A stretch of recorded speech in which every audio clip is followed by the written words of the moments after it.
es que un Elijah Wood de 1,68 m se convirtió en un hobbit de casi 1 metro para parecer pequeño en la pantalla? ¿Cómo es que crearon a Gollum? Precioso es mío.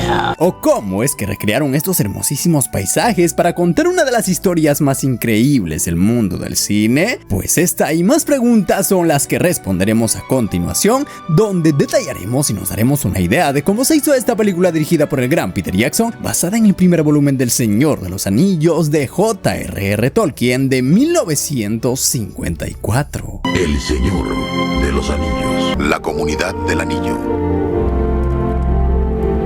Los encargados de los efectos especiales y visuales en esta película fueron nuestros amigos de Weta Digital, que curiosamente fue cofundada por Peter Jackson con la idea de hacer él mismo los efectos de sus películas en vez de estar contratando a otros. Y como el estudio de efectos se encontraba en Wellington de Nueva Zelanda, el director decidió que las filmaciones se desarrollarían en ese mismo país, aprovechando los hermosos paisajes que tenían. Y así, con un presupuesto no tan elevado de $93 millones, empezaron a producir la película con cientos de extras y con una organización de equipos que se encargó cada uno de cosas diferentes. Y uno de los principales retos fue el descubrir cómo hacer ver pequeños a los actores que interpretarían a los hobbits. Estos hobbits debían parecer pequeños en todas las tomas donde debían aparecer y no debía haber fallas, ya que si no, la ilusión se caería y con ella toda la película. Por eso, para poder afrontar este problema, el equipo de efectos empleó diferentes técnicas estratégicas que ayudarían en todo momento, y el primer truco que aplicaron fue la perspectiva forzada. O sea, en pocas palabras, colocaron a un actor más cerca de la cámara para hacerlo ver más grande y al otro más lejos de la lente para hacerlo parecer más pequeño. Por ejemplo, esto lo podemos ver en el momento donde Gandalf llega a la comarca y Frodo se sube a su carruaje. ¡Es maravilloso verte, Gandalf! A simple vista, los dos parecen tener una diferencia de estatura abismal, pero Ian McKellen solo le ganaba por 12 centímetros a Wood, y por eso aquí construyeron un carruaje especial que tenía el asiento de Frodo más atrás que el de Gandalf. Así, Elijah Wood estuvo alejado de la cámara y el ángulo de grabación y la precisión de las miradas, para el cual tuvieron que ensayar bastante, hizo parecer como si estuviera en la misma línea y como si Frodo fuera más pequeño. Pero había un pequeño detalle: esta técnica siempre requería que mantuvieran la cámara en su lugar, y si se movía la cámara, la ilusión se rompía. Por eso los genios de efectos crearon su propia perspectiva forzada con movimiento. Cuando la cámara se movía en una plataforma de control de movimiento, también lo hacía el actor a la misma velocidad, pero en sentido opuesto. Aquí, por ejemplo, la mesa y la silla de Gandalf son móviles, y mientras la cámara se mueve, ellos también lo hacen ligeramente, pero hacia el otro lado. Y así, con Gandalf nuevamente más cerca de la cámara y con Frodo más lejos, nos venden la ilusión de los tamaños, y los objetos hacen que esto se haga más creíble. En la mesa de Gandalf, la tetera y las tazas son más pequeñas, mientras que en la mesa de Frodo, esta tetera es el doble de grande. Este es el anillo único, forjado por el señor oscuro Sauron en la montaña del destino. Pero hubo momentos y escenas que también requirieron del uso de la pantalla azul, donde grabaron primero los hobbits dentro de un estudio, pero más alejados de la cámara, y luego grabaron a los actores más altos cerca de la lente para al final combinarlos y lograr resultados como este que vemos en la pantalla. Su nombre será la Comunidad del Anillo.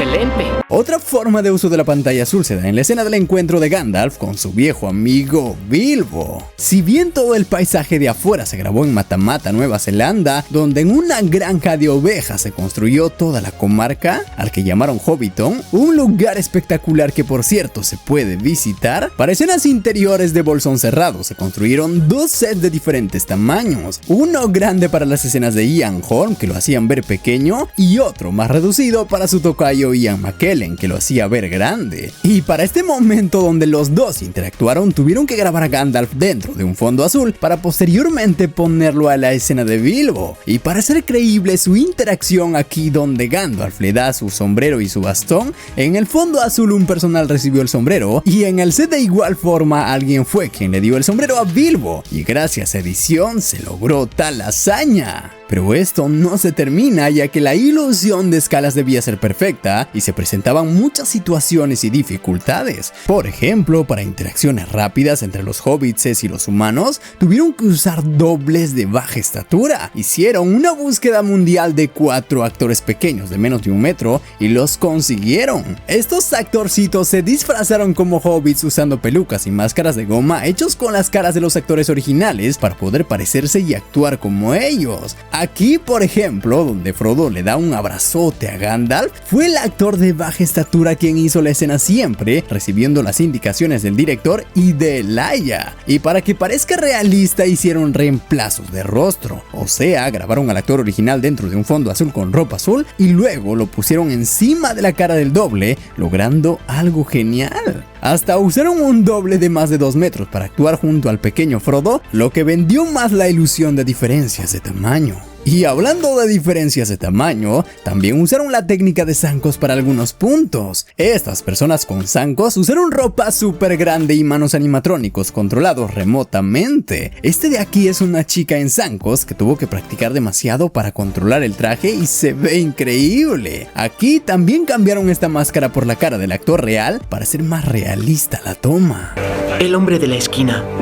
¿Quién es? Pero por aquí le dicen Trancos. Y hablando de los hobbits, estos no lo tuvieron nada fácil, ya que su día durante los rodajes empezaba generalmente a las 4 de la mañana y terminaba muy tarde. Su maquillaje duraba entre 2 a 3 horas, donde les ponían pies de hobbits con pegamentos especiales y maquillaje para igualar los colores. Luego de esto les ponían las pelucas y las orejas protésicas de goma y finalmente la vestimenta. Y este de aquí al que Gandalf mete por la ventana con violencia no fue el actor en realidad, sino un animatrónico, y gracias a cortes de cámara rápidamente se cambia hacia el actor real. ¿Qué escuchaste? ¡Habla! Solo muchas cosas sobre un anillo. El anillo del poder maligno tiene que ser destruido y Gandalf le da la responsabilidad a Frodo de cuidarlo y de llevarlo a Mordor para ser destruido en los fuegos del Monte del Destino. Algo malo está pasando y Gandalf va en busca de respuestas donde su amigo Saruman, pero este ya no es confiable porque ahora le sirve a Sauron. ¿Cuándo fue que Saruman el sabio abandonó la razón por la demencia? Y por eso lo encierra después de una pelea épica. Esta pelea es mágica y está lleno de acrobacias. ¿En serio esto lo hicieron los propios actores? Pues en la mayoría de casos no. Fueron los dobles de acción expertos quienes hicieron todas las acrobacias ayudados por trampolines y cuerdas giratorias que colgaban desde el techo. Pero ahora has elegido el camino del dolor. Esta secuencia es increíble, pero más increíble aún son los paisajes dentro de esta película. Si bien todos los paisajes en gran medida tuvieron retoques digitales, en realidad aquí la clave fue la mezcla perfecta de miniaturas y efectos visuales. Una de esas mezclas se ve cuando Gandalf llega a Isengard. Esta torre inmensa fue una miniatura y fue tallada en cera microcristalina. Esta fue una miniatura a gran escala hecha a detalle donde pusieron al actor filmándolo en un fondo azul. Filmaron también a Gandalf cabalgando y añadieron digitalmente el paisaje de atrás que hace más majestuoso el lugar, y esta entrada que vemos es una miniatura que fue puesta delante de la cámara para fotografiarlo mientras Gandalf cabalgaba. Una ilusión excelente que luego también se retocó digitalmente, pero Isengard ya no es tan simple. Debajo de él están pasando cosas turbias a favor del mal. En esta caverna hay orcos trabajando para el Señor Oscuro y se ve fenomenal. Este recorrido es majestuoso y me sigue sorprendiendo cada vez que lo veo. Y miren, esto no se podía hacer digitalmente y tampoco hacer un set grande, ya que el presupuesto que se necesitaba era demasiado alto. Por eso nuevamente usaron las miniaturas. Toda la vista amplia de la torre y las minas era una construcción a detalle. Cavaron minas en la miniatura y pusieron todos los elementos dentro de ella para poder funcionar y fotografiarla como si fuera un lugar real. Y los orcos, pues algunos son personas disfrazadas y grabadas en fondos azules y otros son dobles digitales creados en computadora. Y al final de la secuencia tuvieron que poner a Saruman en la miniatura. Para esto crearon un pequeño set dentro de un escenario azul y lo filmaron para luego agregarlo delante de la miniatura. Es increíble cómo todos los detalles siguen viéndose tan creíbles hasta el día de hoy, y esto es gracias a la combinación de distintas técnicas en equilibrio.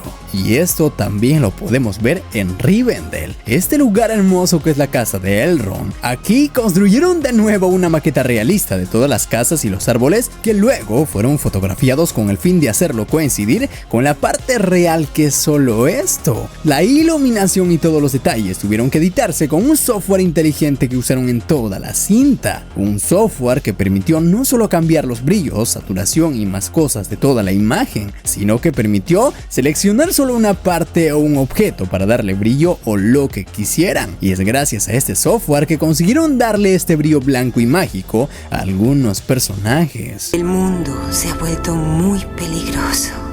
Pero según los realizadores, la miniatura más difícil de realizar fue la de Lothlórien, el reino de los elfos de la Tierra Media. Construyeron enormes árboles de casi 7 metros de altura y 2 metros de ancho, con casas y escaleras al medio que se realizaron con materiales brillantes, a donde les pusieron humo y más cosas para darle esa sensación sublime al lugar, y ayudándose de nuevo del software del brillo, lograron todo esto. Y ya que estamos hablando de los elfos, hay una escena donde los espectros logran encontrar a Frodo y sus amigos en la cima de los vientos y logran herir al portador, y gracias a esto nuestros amigos deben llegar a Rivendell antes de que este se convierta en un espectro también. Pero Arwen los estaba buscando y sube a Frodo en su caballo y se lo lleva. Sin embargo, los espectros los encuentran y la carrera se vuelve de vida o muerte. La escena es genial, pero curiosamente Liv Tyler no sabía cabalgar tan bien como vemos en la cinta, razón por la cual tuvieron que construir un animatrónico de medio caballo para que ella pudiera cabalgar sin moverse y solo haciendo el gesto de estar asustada mientras un carro jalaba al animatrónico a toda velocidad. El resto del caballo y algunos elementos del paisaje tuvieron que ser añadidos digitalmente, y esto y más tomas de dobles de acción en tomas lejanas logró convencernos de que todo esto era real. Y sí, el director amaba que las cosas se hicieran bien, por eso muchas cosas se grabaron en lugares reales a donde se tuvo que viajar con helicópteros. Tuvieron que afrontar el peso del clima y todas las dificultades, y uno de esos lugares fue este río donde los espectros con máscaras negras y manos maquilladas persiguen y casi atrapan a Arwen. Si bien todo esto fue real, el agua que tapa los caballos y los caballos con los espectros no fueron reales. Estos fueron creados utilizando el CGI. Weta Digital puso al límite sus herramientas para poder crear tal hazaña. Y si bien también tuvieron que viajar a una montaña con nieve para poder conseguir las tomas donde nuestros amigos tratan de buscar un camino cauteloso para no ser descubiertos, para momentos más extremos tuvieron que crear sets con nieve falsa hecha de espuma. Sí, esta avalancha cayendo hacia nuestros amigos desde estos mecanismos de arriba también fueron hechos de espuma, y esto más los fondos azules a donde añadieron más paisajes extensos, ventiladores, aire con mucho viento con nieve hecho a base de arroz que oscurece todo el set, y las artimañas de Weta Digital logra convencernos una vez más que este mundo existe de verdad. ¡Hay que ir por las minas de Moria! Pero donde se esforzaron aún mucho más es en el camino de las minas de Moria, a donde van después de no tener opción, donde aparecen criaturas que casi los mandan al más allá. Y el primero es esta criatura monstruosa con tentáculos como de un pulpo que agarra a Frodo y quiere meterlo al agua. Obviamente esta criatura es CGI, sin embargo la magia aquí se encuentra en cómo combinaron esto con la acción real. Primero, los actores tenían que imaginar tener ahí al animal, y después, gracias al uso de cables, elevaron a Frodo como si un tentáculo lo jalara. Y para momentos donde ya está en el agua, lo grabaron en un fondo azul y lo reemplazaron por un doble digital hecho con computadora. Aquí ellos corrieron en un fondo azul y la destrucción de la cueva se hizo de forma práctica con explosiones controlados. Lo que nos lleva a este paisaje inmenso con muros gigantescos que no se pudieron replicar ni con miniatura ni de forma real. Para evitarse todos estos problemas, los especialistas acudieron a Weta para encargarle la tarea. Ellos crearon todo esto digitalmente. Pero en estas minas no solo había orcos tratando de aniquilarlos,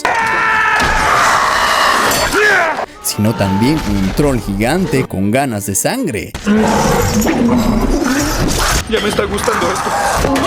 Este troll fue CGI también y fue construido desde el esqueleto, músculos hasta la piel, y sus movimientos fueron realizados con animación y con captura de movimiento. Este actor hizo todos los movimientos que el troll debía realizar, pero en un estudio vestido con muchos sensores que traducirían sus movimientos al troll en tiempo real. Y además tenía puesto unas gafas de realidad virtual que le permitían ver y moverse por el escenario virtual creado de forma digital. La coreografía, las flechas digitales, cortes y manejo de cámara, dobles digitales para interactuar con el troll y los demás efectos hacen posible esto, y lo loco empieza después. Luego de eliminar al troll, tratan de escapar, pero miles de orcos aparecen y los rodean. Claramente no pudieron contratar a tantos extras y estos no podían treparse a las paredes como el hombre araña. Por esta razón, aparte de todos los orcos maquillados, quienes tuvieron por cierto su propio proceso demasiado complicado de transformación, quienes al igual que los hobbits llegaban a las 4 de la mañana para comenzar a vestirse y maquillarse. Con estas máscaras apenas podían ver y respirar y era demasiado complicado, y este proceso tuvo que ser perfeccionado para la siguiente película de la que hablaremos en el siguiente video. Para estas multitudes tuvieron que hacer uso del software llamado Massive que habían creado, que permitía poner miles de personajes digitales a una toma. Estos personajes podían hacer una acción diferente individualmente hasta pelear,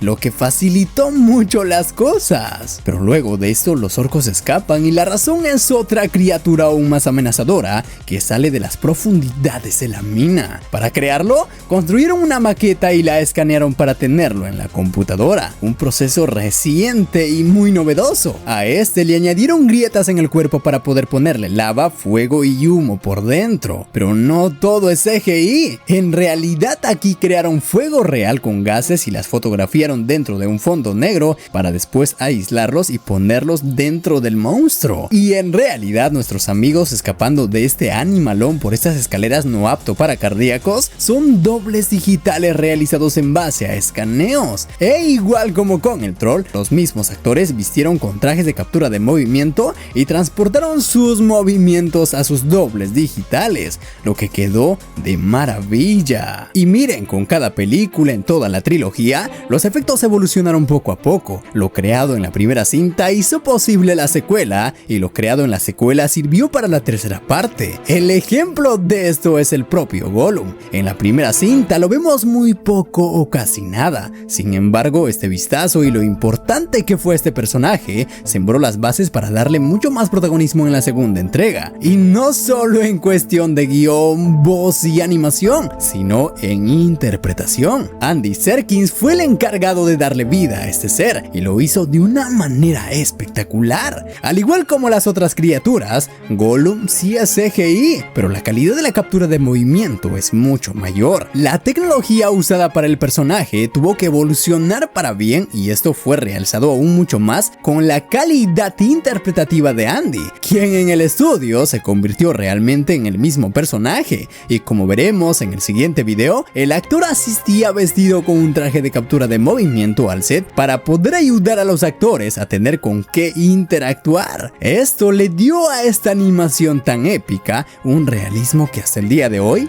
sigue vigente. Y podríamos decir que en realidad sí es cierto lo de la miniatura. El hombre verde sería Serkis si le sacamos los efectos especiales.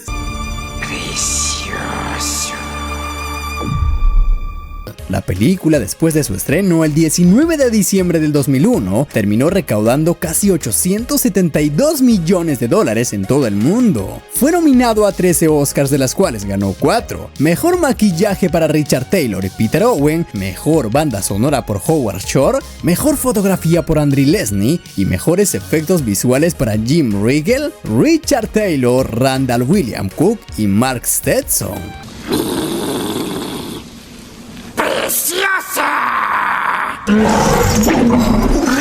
Frodo y su guardaespaldas continúan su camino hacia la montaña para destruir el anillo y se encuentran con Gollum. Precioso. Y lo vemos de forma más clara, y vaya que Weta aquí se lució. Nos guiarás a la puerta negra. Sí. Merry y Pippin han sido secuestrados por los orcos y logran salvarse al entrar a un bosque que cobra vida, mientras Legolas, Aragorn y Gimli siguen sus rastros. ¡Conducen a los hobbits a Isengard! Saruman. El Señor de los Anillos. Las dos torres.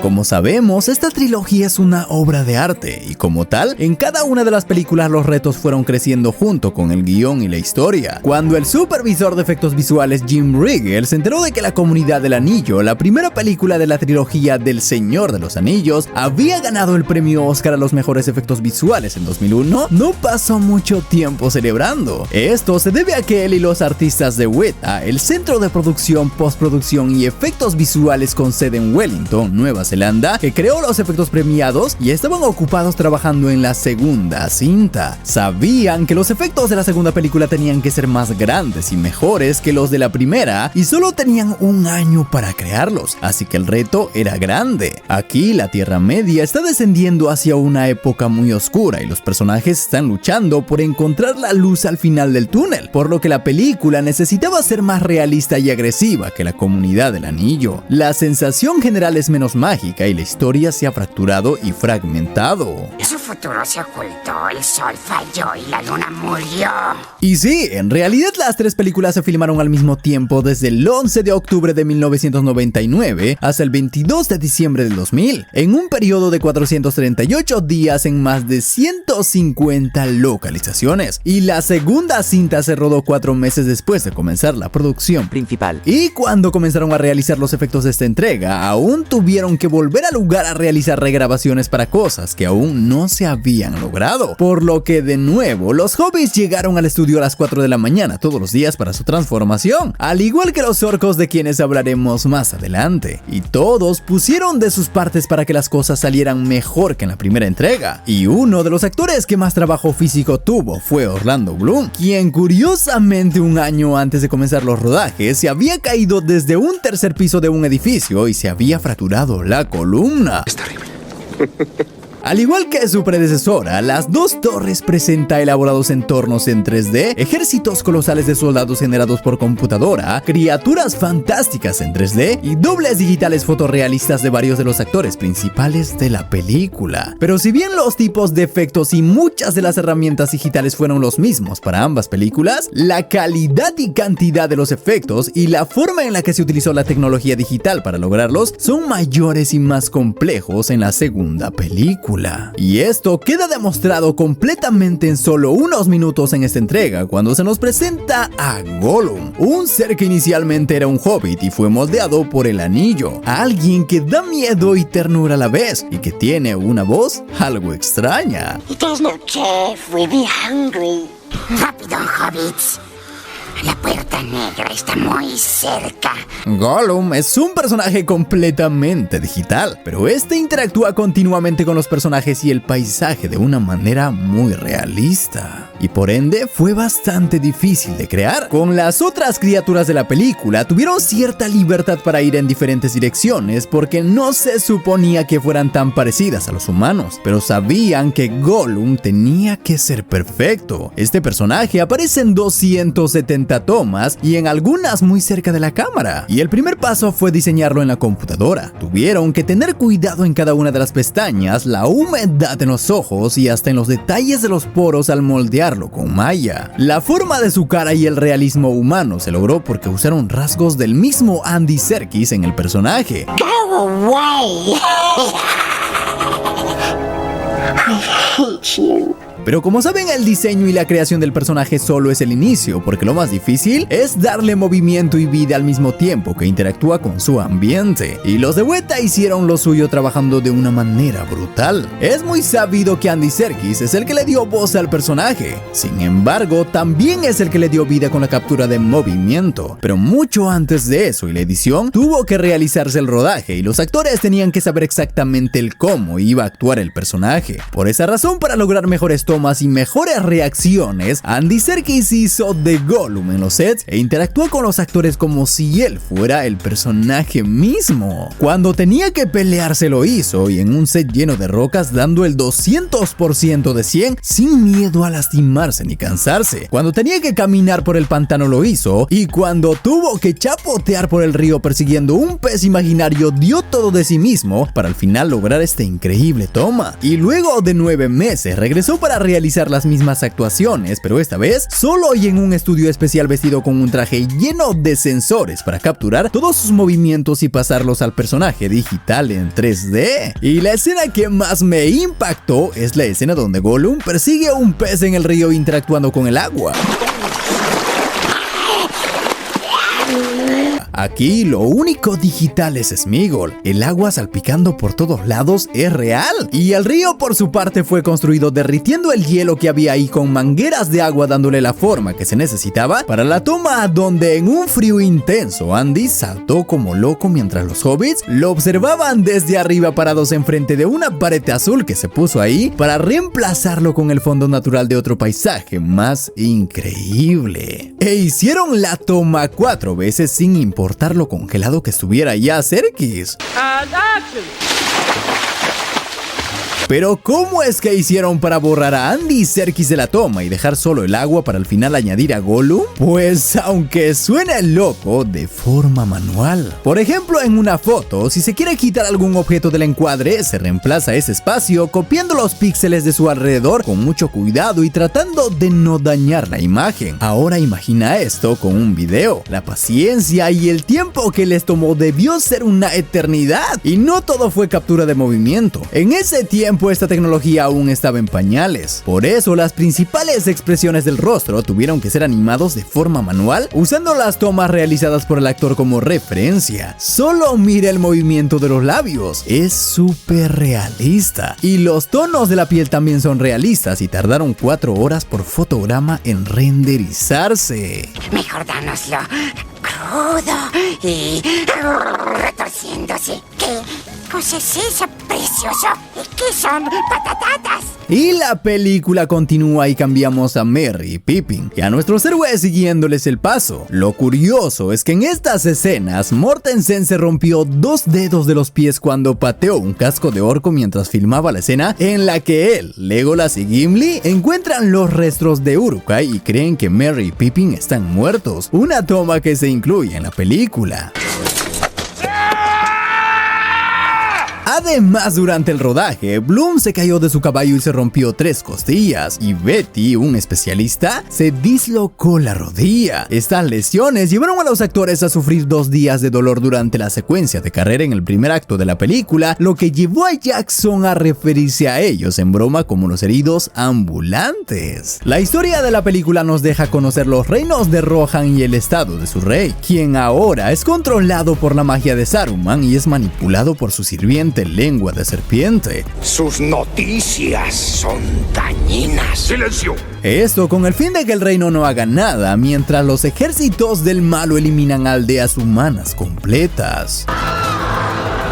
Y uno de los decorados más llamativos de las 2 torres es la ciudad de Edoras, en Rohan, donde se encuentra el Salón Dorado del Rey Théoden. El decorado de tamaño natural se construyó sobre una colina solitaria en el valle por lo demás plano de la accidentada isla del sur de Nueva Zelanda, con los Alpes del sur formando un espectacular telón de fondo natural. El único inconveniente era que a veces soplaban vientos increíblemente fuertes a través del valle a 180 kilómetros por hora. Este set demoró en construirse 8 meses enteros y todo fue real para su filmación durante 7 días. Esto claramente se pudo hacer de forma digital, al igual que la torre de Sauron donde se encuentra el ojo. Aquí el paisaje es una composición entre CGI y miniaturas. Sin embargo, los actores no hubieran logrado tales interpretaciones en un lugar con fondo verde. Peter Jackson amaba el realismo y por eso hizo lo posible por capturar todo lo que se pudiera con la cámara. Peter Jackson y su equipo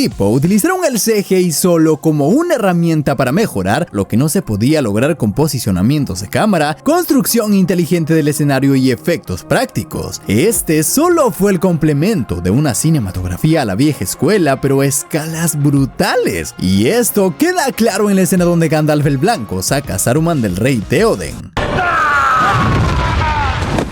Aquí el viejo y acabado rey rejuvenece en una toma continua sin cortes, una de las mejores tomas de esta película para mí. Esto en realidad no es solo CGI. Para poder crear esta ilusión, Bernard Hill se sometió a 4 etapas diferentes de maquillaje, desde el anciano maldito hasta un Theoden más joven y completamente curado. Hill tuvo que actuar la misma toma 4 veces. Y luego las imágenes se superpusieron y se fusionaron. La actuación tuvo que ser milimétrica y sin cambios para que todo se viera fluido y que encajara más que nada. Conozco tu rostro. La guerra es inevitable cada vez más, pero el rey, después de sanar y después de enterrar a su hijo que fue víctima de los orcos, decide escapar hacia el abismo de Helm para proteger a su pueblo, porque él piensa que los Uruk-hai no llegarán ahí, y si es que lo hacen no podrán derribar sus muros. Pero las cosas no saldrán tanto como él piensa, y por eso Gandalf se va a buscar ayuda para la guerra y los otros 3 soldados se quedan a proteger y escoltar al pueblo de Rohan en el camino hacia su destino, un camino que no será nada fácil, ya que en el trayecto son atacados por orcos que cabalgan lobos gigantes o los también llamados wargos.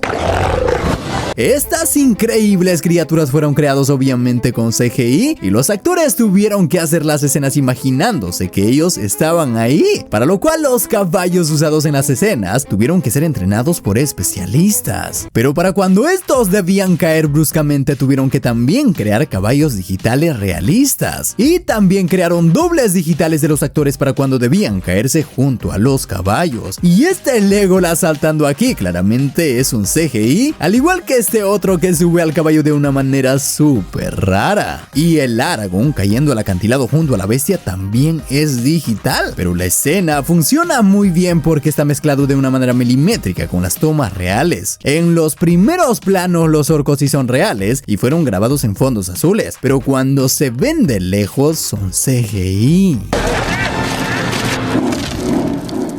Y obviamente sabemos que Aragorn no se muere, lo salvan su amada Arwen y su caballo, y el actor tuvo que hacerse de verdad el desmayado dentro de esta corriente de agua. Y antes de llegar al abismo de Helm, quiero ir con Merry y Pippin, al igual que en la película. Ellos quieren ser comidos por los orcos. ¡Oh, qué delicia! Ellos no son golosinas. Sin embargo, una pelea entre ellos les permite desatarse y escapar esquivando los caballos que son inmensos para ellos hacia un bosque. Como ya explicamos en el video anterior, la ilusión de los tamaños se logró usando dobles. Estos que vemos desde una vista amplia son dobles de estatura pequeña con máscaras y maquillados como los actores, y se intercaló tomas para hacerlo más creíble. El bosque de Fangorn existió de verdad y estaba en Nueva Zelanda, y aquí se filmaron la mayoría de las escenas externas. Sin embargo, Peter quería hacerlo ver más imponente. Por esa razón, esta toma lejana del bosque que vemos fue hecho con miniaturas y fue agregado después, donde los árboles son más grandes y más gruesos. O sea, filmaron el escenario real con los actores y encima ya colocaron el bosque en miniatura retocado con CGI. Y luego de esta transición nos adentramos al bosque. Sin embargo, este no es el bosque real. El bosque de Nueva Zelanda era increíble, pero no era como Peter lo imaginaba. Por esa razón, el director mandó a construir un lugar controlado en un set gigante con árboles gruesos y un decorado especial que simulara ser el bosque para la actuación en primer plano. Un ogro malvado sigue a los hobbits y quiere acabar con ellos a como dé lugar. ¡Les arrancaré las asquerosas entrañas! Y aquí son salvados por un arbolén llamado Bárbol. ¡No soy árbol! ¡Qué nombre más creativo! Árbol me llaman algunos. Al ver esta escena de seguro te preguntaste cómo se hizo. ¿Acaso los árboles eran reales? Pues sí, pero no. ¿Ambos? Obviamente, la gente encargada jamás iba a encontrar un árbol hablador en ningún bosque. Por esa razón se les ocurrió la genial idea de crearlo ellos mismos. Este árbol sí existió en la vida real. ¿Crees? Lo dudo. Así es, pero escúchame que te lo explico. Hoy en día, la mayoría de los cineastas prefiere el CGI, pero en este caso, estos estos cracks, para que fuera aún más interesante, armaron un robot hecho de acero que poseía articulaciones y que podía moverse con un mecanismo controlado por un aparato simple y portátil a distancia y por cuerdas. Esto fue como controlar un carrito a control remoto, pero también eran movidos por personas vestidas de azul que hacían los movimientos necesarios para simular su caminar, su agarre de los hobbits y el movimiento de su cuello como se ve en la pantalla. Pero lo genial aquí fue lo de encima, que fue hecho artesanalmente con látex y otros elementos protésicos más que se amoldaban perfectamente al robot, y las ramas no se quedaron atrás. Y para darle más realismo a esto, la producción se esmeró en ponerle más detalles a los ojos de Bárbol. Así es, él podía abrirlos y cerrarlos, y este efecto también fue controlado a distancia cuando lo necesitaban. Y esta escena fue filmada en una habitación con fondo verde, para luego por computadora eliminar ese color y añadir el paisaje detrás. Y la boca y las demás expresiones del personaje tuvieron que ser animados manualmente. Ajá, pero esto fue en los primeros planos. En otras escenas, Bárbol también aparece en una secuencia en las que dirige a un ejército de Ents cubiertos de hojas mientras marchan hacia Isengard para atacar a Sauron y a los orcos. Es una escena bastante genial. Tienes este bosque de árboles que caminan y cada uno tiene rasgos faciales humanos, por lo que parecen árboles humanoides. Algunos Ents fueron modelados y animados en Maya, agrupados en Masip, la tecnología que les permitió hacer multitudes, y renderizados con Renderman, para agregarlos a fondos hechos con miniaturas y también con CGI. Así es, cada detalle se cuidó demasiado para que estos fueran únicos y dieran el aspecto que el director quería mostrarnos, y se podría decir que lo logró porque estos árboles digitales son impresionantes. Bárbol fue un personaje completamente increíble y en todas las tomas que aparece se ve súper realista. Tu parte de esta guerra acabó. Vuelvan a su hogar. Y Isengard, por su parte, como vimos, es una mezcla de miniaturas con CGI que sirven de fondo cuando añaden encima las tomas de los actores grabados en sets en fondo azul. Ok, continuemos y ahora sí, vayamos al Abismo de Helm. Rodar los 15 minutos de la batalla del Abismo de Helm ha sido el mayor reto de Peter Jackson en la segunda película. Los primeros planos y las batallas de los protagonistas fueron rodadas durante 14 semanas en una cantera situada a las afueras de Wellington, de Nueva Zelanda, construida durante 7 meses por un grupo especializado, lugar en donde se realizó un rodaje intenso durante 4 meses enteros. En estas escenas se necesitaron más de 500 extras más los actores. Para todos ellos, los rodajes nocturnos fueron un martirio constante. El lugar era helado y las lluvias constantes, por lo que el equipo se enfermaba de neumonía a seguido. Las lesiones por las acrobacias también eran recurrentes. Por ejemplo, Mortensen se rompió un diente y Bernard Hill recibió un corte en la oreja. Los extras andaban cojeando y las puertas a romper se habían hecho muy duras, por lo que los especialistas sufrían en cada chancada y las ojeras eran visibles por la falta de descanso.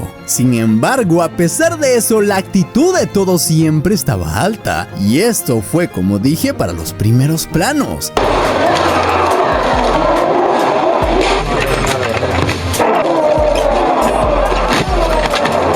El resto, lo que incluye la imponente muralla de la Roca de los Jinetes de Rohan, la lluvia, los rayos y los centenares de miles de combatientes, fueron añadidos por Weta Digital. Los planos amplios de la fortaleza fueron una mezcla de miniaturas del lugar con versiones hechas con CGI, a donde añadieron, como en este plano, a dobles digitales, y la tecnología Massive fue aún más sofisticada en esta película. Esta tecnología, como les mencioné en el anterior video, les permite a los animadores crear miles de personajes y dotarles a cada uno un cerebro para que tomen decisiones por sí solos con parámetros programados, como pelear, caerse al contacto, salir volando o lo que sea. Y el avance aquí es que estas multitudes fueron más realistas y las texturas más trabajadas. Y para la siguiente película esto avanzó mucho más, porque las multitudes ya debían aparecer de día e interactuar más de cerca con los actores, y esto lo veremos en el siguiente video. Pero en esta película en particular ya ya se ve fenomenal. Y hablando de eso, esto aún no nos revela algunos detalles. Por ejemplo, el cómo se hicieron las flechas. Si bien las flechas que van hacia las multitudes creadas con CGI son de la misma naturaleza, para primeros planos se usaron flechas que impactaban con los actores. Pero seguro te has preguntado cómo hacen para no hacerse daño y que se vea real. Pues déjame contarte que estas no son de verdad. Estas están realizadas con material flexible y con protección en la punta que es lanzada con un artefacto que funciona con aire. Esto permite que muchas flechas se lancen a la vez, dando la ilusión de que los actores los lanzan. Pero la realidad es otra. Ellos no lanzan nada. Todo es imaginación. Las coreografías fueron intensas en cada una de las escenas. Los actores y los dobles de riesgo dieron de sí mismos para hacer parecer que realmente estaban haciéndose daño. Todos menos este. Se lanzó sin que nadie lo tocara.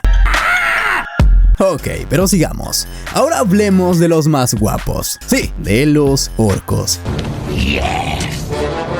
¿Cómo caramandungas hicieron ellos? En el set de rodaje tenían muchos orcos y lo curioso es que Weta Workshop hizo tan bien su trabajo que entre todos no habían dos iguales. Los artesanos de Weta crearon más de 1000 máscaras de látex protésica para que los actores se los pusieran. Estas máscaras tenían pelos de Jax cosidos mechón a mano para lograr diferentes peinados. Su traje y todo el maquillaje se complementó con barro y la sangre que salía de ellos. Estos trajes y los kilos y kilos de maquillaje encima de los especialistas hacía que algunos no pudieran respirar y les daba ataques de pánico en vez de generarlos ellos. Algunos de los orcos especiales tenían que llegar al set horas antes para comenzar su transformación, que demoraba hasta 5 largas horas, y esto todos los días durante 4 meses. ¿Acaso ahora sigues creyendo que ser actor es algo fácil?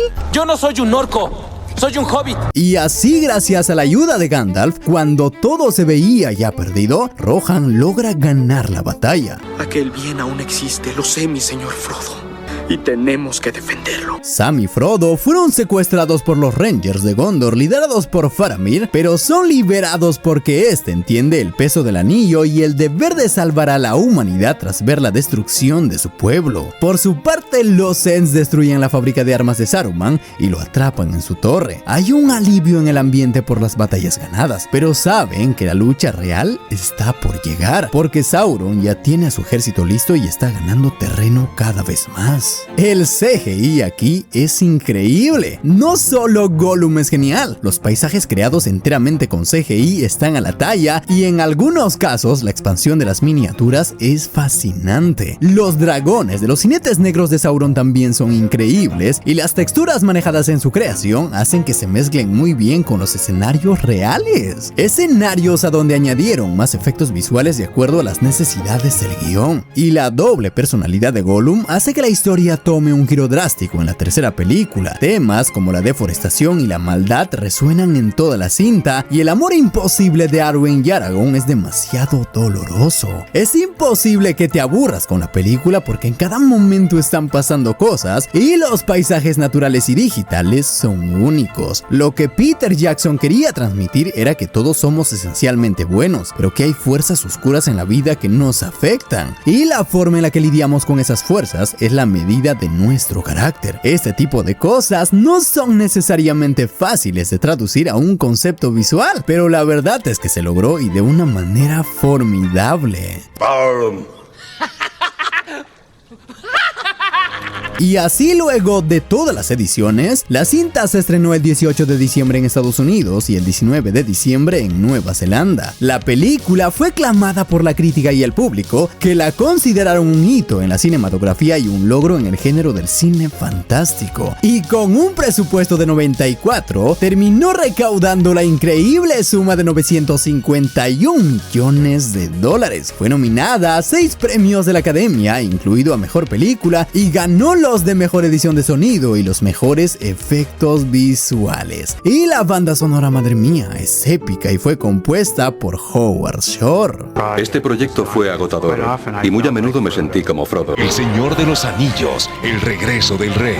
El enorme trabajo de Jackson y los especialistas de efectos especiales de Weta Workshop y Weta Digital en Wellington, Nueva Zelanda, dio sus frutos con 19 nominaciones a los premios Oscars y 6 estatuillas para las 2 primeras entregas. Pero incluso con este impulso, los cineastas descubrirían que el séptimo y último año de producción dedicado a la finalización del Retorno del Rey sería el más desafiante. Mientras las dos primeras películas ya habían levantado toda una infraestructura de producción y postproducción, El Retorno del Rey llegó a poner a prueba todo lo que Weta Digital y Weta Workshop habían construido. Más personajes, más criaturas, más entornos y claro, batallas aún más épicas. Era el proyecto más grande de todos. Bajo el liderazgo de Richard Taylor, el equipo de Weta Workshop siguió creando sin parar nuevos diseños de criaturas, armaduras, armas, maquillaje y miniaturas, incluso hasta pocas semanas antes de entregar la película final. ¡Sácalo! ¡Sácalo! ¡Ya! ¡Rápido! La historia abre 500 años antes con el descubrimiento del anillo único por Gollum y el asesinato de su primo Diggory. Esta escena, escrita y dirigida por Frank Walsh, originalmente iba en las dos torres, pero su duración, unos 5 minutos, rompía el ritmo, así que decidieron moverla al inicio del Retorno del Rey. Para transformar a Andy Serkis, Gollum y Thomas Robbins, Diggle, en los primitivos hobbits de la raza Storr, el supervisor de maquillaje Peter Owen y Weta Workshop hicieron magia. El jefe de prótesis, Gino Acevedo, contó que a Serkis le pusieron orejas de gelatina, le afeitaron unos 5 centímetros de la línea del cabello y le colocaron una peluca de cabello humano hecha a mano sobre encaje. Eso le dio una frente muy alta y lo hizo parecer bastante retorcido. Andy Serkis no solo tenía una prótesis facial de silicona, también pasaba por un proceso físico y emocional intenso para dar vida a Sméagol más humano. Precioso. La escena arranca cuando Diggle es arrastrado bajo el agua por una trucha enorme, una creación digital de Weta. Para poder lograrlo, el actor fue filmado con pantalla verde, suspendido por cables mientras simulaban un entorno subacuático en un set seco. Ahí, en el fondo del río, Diggle encuentra el anillo y cuando Sméagol lo ve, empieza la tragedia.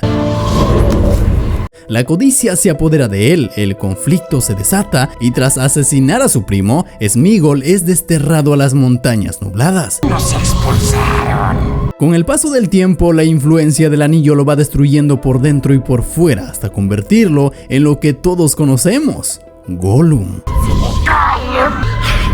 Esta transformación fue mostrada mediante 3 etapas de maquillaje distintas aplicadas a Serkis. Según Gino Acevedo, las primeras mostraban a un Sméagol todavía reconocible, piel muy pálida y venas aerografiadas. En la segunda, el rostro empezaba a hundirse, las mejillas, la nariz y la frente se veían más huesudas y ya lucía completamente calvo. Y la tercera etapa era la más perturbadora, una prótesis completa de cabeza, lentes de contacto, dedos alargados y hasta una joroba falsa en la espalda, todo diseñado para mostrar cómo el anillo había corrompido por completo su cuerpo. Lloramos por estar tan solos. En otra escena, dentro de la cueva donde Gollum contempla su tesoro, Weta Digital modificó digitalmente los ojos de Serkis, haciéndolos un 20% más grandes para que se pareciera aún más a su versión completamente digital.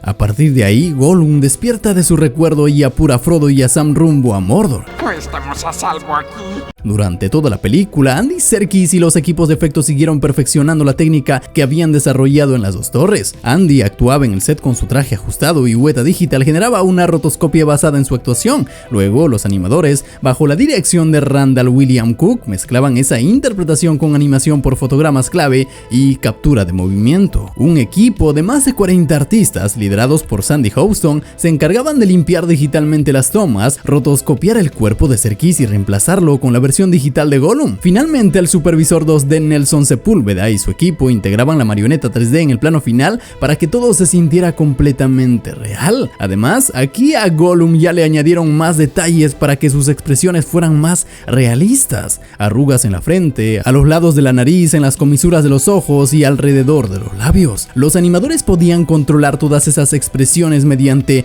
deslizadores digitales en el sombreador, lo que les permitía mostrar literalmente el enojo o la tristeza en su rostro. Además, Weta perfeccionó los sombreadores de los ojos e implementó simulaciones de cabello más complejas. Y sí, aunque todas esas mejoras técnicas fueron impresionantes, el verdadero poder de Gollum seguía estando en su interpretación emocional. Un ejemplo perfecto es una de las primeras escenas de la película. Gollum agachado frente a un estanque hablándole a su reflejo mientras Frodo y Sam duermen a unos metros. Sméagol lo hizo una vez y otra vez lo hará.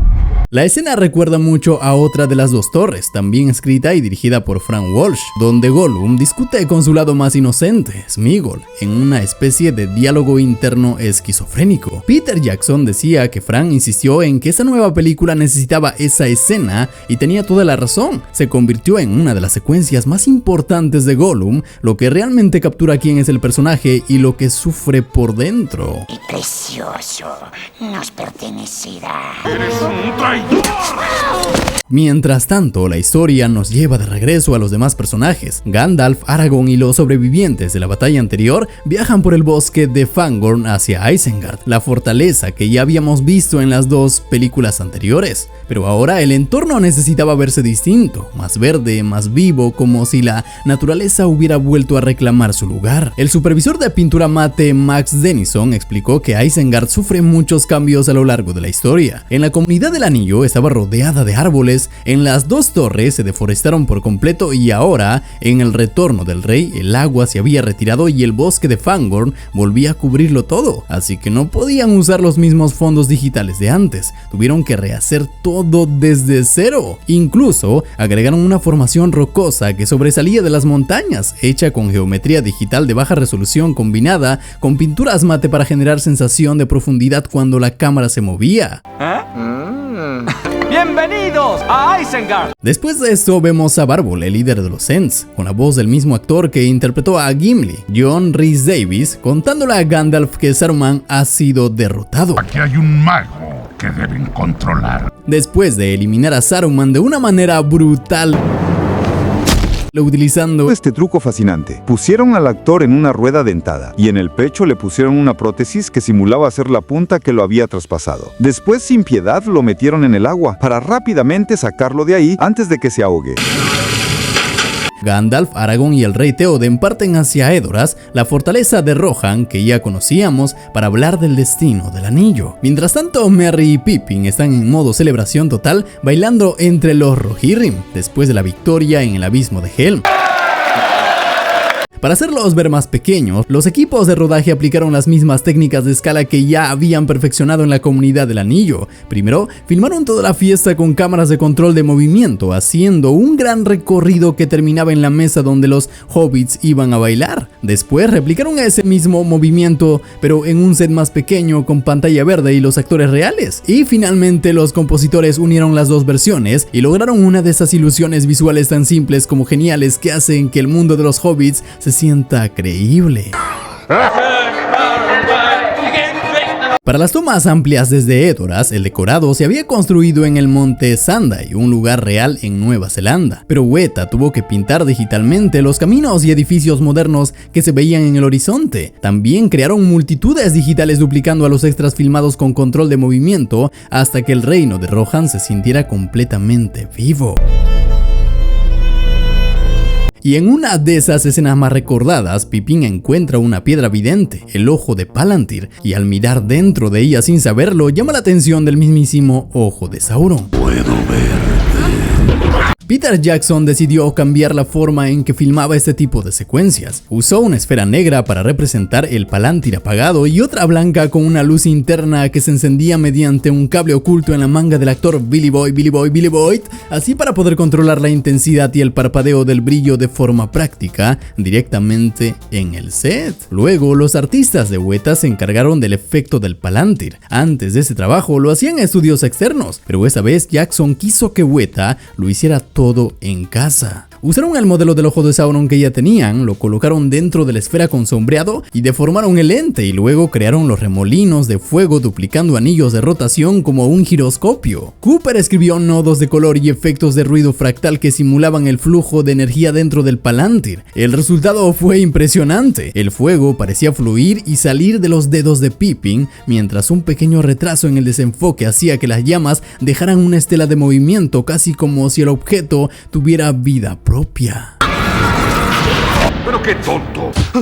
Aragorn, Gandalf y Legolas corren al rescate de Pippin y logran arrebatarle el Palantir antes de que sea demasiado tarde. En esta secuencia, los equipos reemplazaron por completo a los dobles pequeños de los hobbits con los actores reales filmados frente a pantalla verde, ajustando la escala para que todo encajara a la perfección. El supervisor de efectos Jim Riegel explicó que ya no hacían tantos reemplazos de rostro como antes. Era mucho más práctico sustituir al hobbit entero en digital, y si alguna parte del doble se notaba, simplemente la desaparecían pintando encima. Vendrá a buscarte, Pippin. Ahora debes escapar. Después de esto, Gandalf parte de Edoras junto a Pippin y le pide al rey Théoden que se prepare para la guerra, mientras en Rivendell el ambiente se vuelve sombrío. Elrond teme por la seguridad de su hija Arwen y le pide que abandone toda esperanza de reencontrarse con Aragorn. Muerte es todo lo que he visto en tu futuro. Para poder representar esta escena, el equipo de miniaturas liderados por Alex Funk reconstruyó la maqueta de Rivendell que habíamos visto antes. Peter Jackson quería que ese momento fuera triste y poderoso, así que todo se cuidó al detalle. Liderado por Virina Jonker, usó un truco bastante curioso. Adornaron las ramas con especias como chili, curry, mostaza seca y pimentón, que daban los tonos exactos de hojas marchitas. Funk iluminó la maqueta para reflejar ese aire melancólico y mantener la coherencia visual con las tomas reales. Luego, Weta Digital generó una pintura mate de 180 grados y la envió a Sandbox Pictures en Massachusetts, donde John Nugent, quien había trabajado en las dos primeras películas, se encargó de terminar las composiciones. Restituye la espada. Más adelante, Gandalf y Pippin llegan a Minas Tirith, una ciudad blanca de 7 niveles que se revela en un impresionante plano secuencia. Aunque ya la habíamos visto desde lejos en las películas anteriores, aquí se nos muestra por completo. Ciudad de Reyes. El diseño partió de los dibujos de Alan Lee, quien imaginó el recorrido de Gandalf entrando por las puertas y subiendo por las calles como si fuera un visitante recorriendo una ciudad real. Incluso llegó a construir una maqueta de plastilina primero pequeña y luego otra 4 veces más grande para poder definir los estilos arquitectónicos. En Weta Workshop, esa visión se mantuvo con absoluta precisión. Según Richard Taylor, la estructura arquitectónica era tan exacta que cada ángulo encajaba con el siguiente como un rompecabezas. Después de 8 meses de trabajo, la ciudad tomó forma, una miniatura gigante de 7.6 metros de altura, hecho a escala 1:107. Se construyeron más de 50 edificios principales y 1000 adicionales con piezas de uretano montadas sobre una estructura de acero. Para poder ahorrar tiempo, los edificios se fabricaron como si fueran galletas. Hacían moldes de planos con 30 o 40 edificios, los cortaban, los detallaban y luego los pegaban para formar la ciudad. Inicialmente la maqueta solo iba a servir para tomas lejanas, pero cuando Peter Jackson vio la primera prueba, tuvo una idea. Quería entrar con la cámara entre las calles, al estilo de Star Wars, y mostrar a la gente de ahí haciendo su vida cotidiana. El problema era que las calles eran demasiado estrechas, así que el equipo usó unas lentes de Snorkel Revolution con un prisma interno que permitía girar y maniobrar entre los edificios. Aún así, llegaron a raspar algunas fachadas y lo peor, las maquetas solo estaban terminadas por un lado, porque nadie pensó que se filmaría de tan cerca. Por eso tuvieron que desarmar y reconstruir todo por los 4 lados, en lo que Funk llamó un auténtico proyecto de renovación urbana dentro de una maqueta. Una locura. Para los planos más cercanos, el equipo de Paul Ben Omen construyó secciones más grandes, a escala 1:14, suficientes para que se pueda caminar a través de sus calles, incluyendo los niveles superiores y la corte de los reyes. Además, se grabaron tomas reales en una cantera de roca en Upper Hutt, que luego sirvieron de referencia para el detalle de las piedras, el musgo y el desgaste de las miniaturas que se veían al filmar desde muy cerca. Fue una pieza arquitectónica única e increíble, y estas miniaturas no solo sirvieron para las tomas amplias, sino para poder extender las tomas hechas con los actores y el caballo en un set por separado, a la cual decoraron con la misma precisión y dedicación de una manera fenomenal. La integración de la ciudad con los decorados reales y el terreno fue casi una repetición de proceso que ya habían usado en el abismo de Helm en las 2 torres. El equipo analizaba cada set y miniatura y luego usaba una herramienta llamada AutoTracker que convertía miles de puntos del espacio en datos 3D. Así podían hacer coincidir los movimientos de cámaras reales a algo esencial para que todo se sintiera como un solo mundo. El director de fotografía de efectos visuales Brian Bentool explicaba que una de las grandes ventajas de pasar tantos años trabajando trabajando en El Señor de los Anillos fue el poder evolucionar junto al mismo equipo. En producciones normales decía apenas te da el tiempo para resolver problemas antes de que todo termine y luego en la siguiente película empiezas desde cero, pero acá fue diferente. Cada vez que algo fallaba lo arreglaban, lo mejoraban y lo perfeccionaban. Minas Tirith fue la prueba perfecta de eso. Van Hool decía que si alguien les hubiera dado esas tomas al inicio de la trilogía con cámaras volando por las calles diminutas y distorsiones de lentes de 14 milímetros, probablemente se habrían desmayado. El reino de Gondor es mío, de nadie más. Una de las tomas más impresionantes fue el paneo de Gandalf y Pippin acercándose a la Ciudad Blanca. Esa secuencia mezclaba miniaturas a escala 1:72 con pinturas mate tradicionales. Para las montañas blancas, Max Dennison y su equipo crearon una montaña 3D completa, texturizada con una mezcla de pintura digital y texturas reales. Y claro, no podía faltar el cielo de Mordor, esa nube negra que se extiende amenazante desde el este. Dennison decía que no era una nube normal, sino una presencia casi viva, mezcla de humo, ceniza y oscuridad. Para crearla, combinaron pintura mate con fragmentos de nubes reales tomados de una base de datos propia, y muchas de ellas fueron fotografiadas en Wellington, aprovechando las tormentas costeras. Es obra del enorme poder de Sauron. La nube de Mordor se vuelve una presencia casi viva cuando Frodo, Sam y Gollum llegan a Minas Morgul, esa antigua ciudad númenoriana que ahora sirve como guarida de los Nazgûl. Para poder construirla, el equipo de Weta hizo una enorme miniatura a escala 1:72, fabricada con tablero de fibra recubierto con una capa de uretano. Richard Taylor explicaba que querían que se sintiera como si los orcos hubieran tomado las viejas estructuras númenorianas y las hubieran deformado con su arquitectura retorcida y agresiva. Por eso usaron un uretano semirrígido que daba la sensación de algo atrapado, una mezcla entre piedra y corrupción.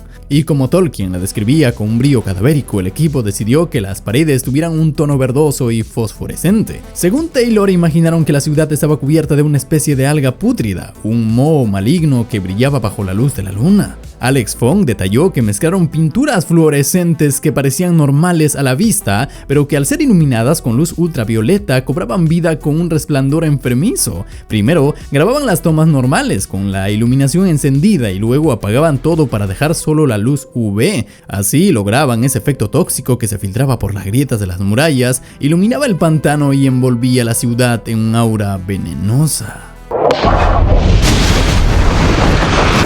Cuando las puertas de Morgul se abren y aparece el rey brujo de Angmar sobre su bestia alada, todo se vuelve aún más imponente. Tanto el jinete como la criatura fueron digitales y fueron tratados con un detalle extremo para vender un realismo aterrador. Luego llega una de las secuencias más recordadas, las señales de Gondor. Gandalf ve la amenaza de Mordor y al no poder convencer a Denethor manda a Pippin a encender la primera baliza. Barry Osborne dirigió una segunda unidad con Billy Boyd, Pippin, encendiendo una antorcha en un set a escala real junto a Christian Rivers, que interpretaba a un guardia de Gondor. Peter Jackson grabó tomas adicionales con pantalla verde y Weta combinó todo con miniaturas para crear esa cadena de montañas encendidas que conecta a Gondor con Rohan. ¡Gondor solicita ayuda! Después de esto, vemos al ejército de Mordor avanzando hacia Osgiliath, la ciudad destruida. En las dos torres, Weta ya había construido varias versiones de la ciudad a diferentes escalas, pero en el retorno del rey la cosa se complicó. Ahora debía verse de noche con un ambiente húmedo y un río Anduin mucho más protagonista, ya que por él llegan las hordas de orcos. Adelante. Alex Fong explicaba que se usaron miniaturas de barcazas orcas hechas a mano, combinadas con orcos grabados en pantalla azul y otros creados en el software Massive, ese sistema de inteligencia artificial que podía simular miles de soldados moviéndose de forma independiente. El río fue una mezcla de todo, simulaciones de agua hechas con Maya y Real Flow, más tomas reales filmadas en la costa de Wellington. Las batallas dentro de la ciudad eran una locura técnica. Se mezclaban flechas reales disparadas por el equipo de efectos con flechas digitales, orcos generados por computadora y orcos reales en traje. Las cámaras giraban sin parar mostrando ataques de las bestias aladas volando entre las ruinas. Brian Van Hool recordaba que para esa altura de la trilogía, el concepto de cámara en mano ya no representaba un problema. Gracias a los años de práctica, el equipo podía rastrear esos movimientos caóticos con una precisión milimétrica. Peter Jackson decía que Van Hool los había llevado al límite, pero justamente por eso, la película terminó siendo tan dinámica y poderosa visualmente. ¡Vayan todos a Minas Tirith! las bestias aladas vuelven a aparecer en todo su esplendor durante la retirada de Faramir y sus hombres en Osgiliath. 3 Nazgûl descienden sobre ellos con una ferocidad abrumadora justo antes de que Gandalf aparezca a su rescate.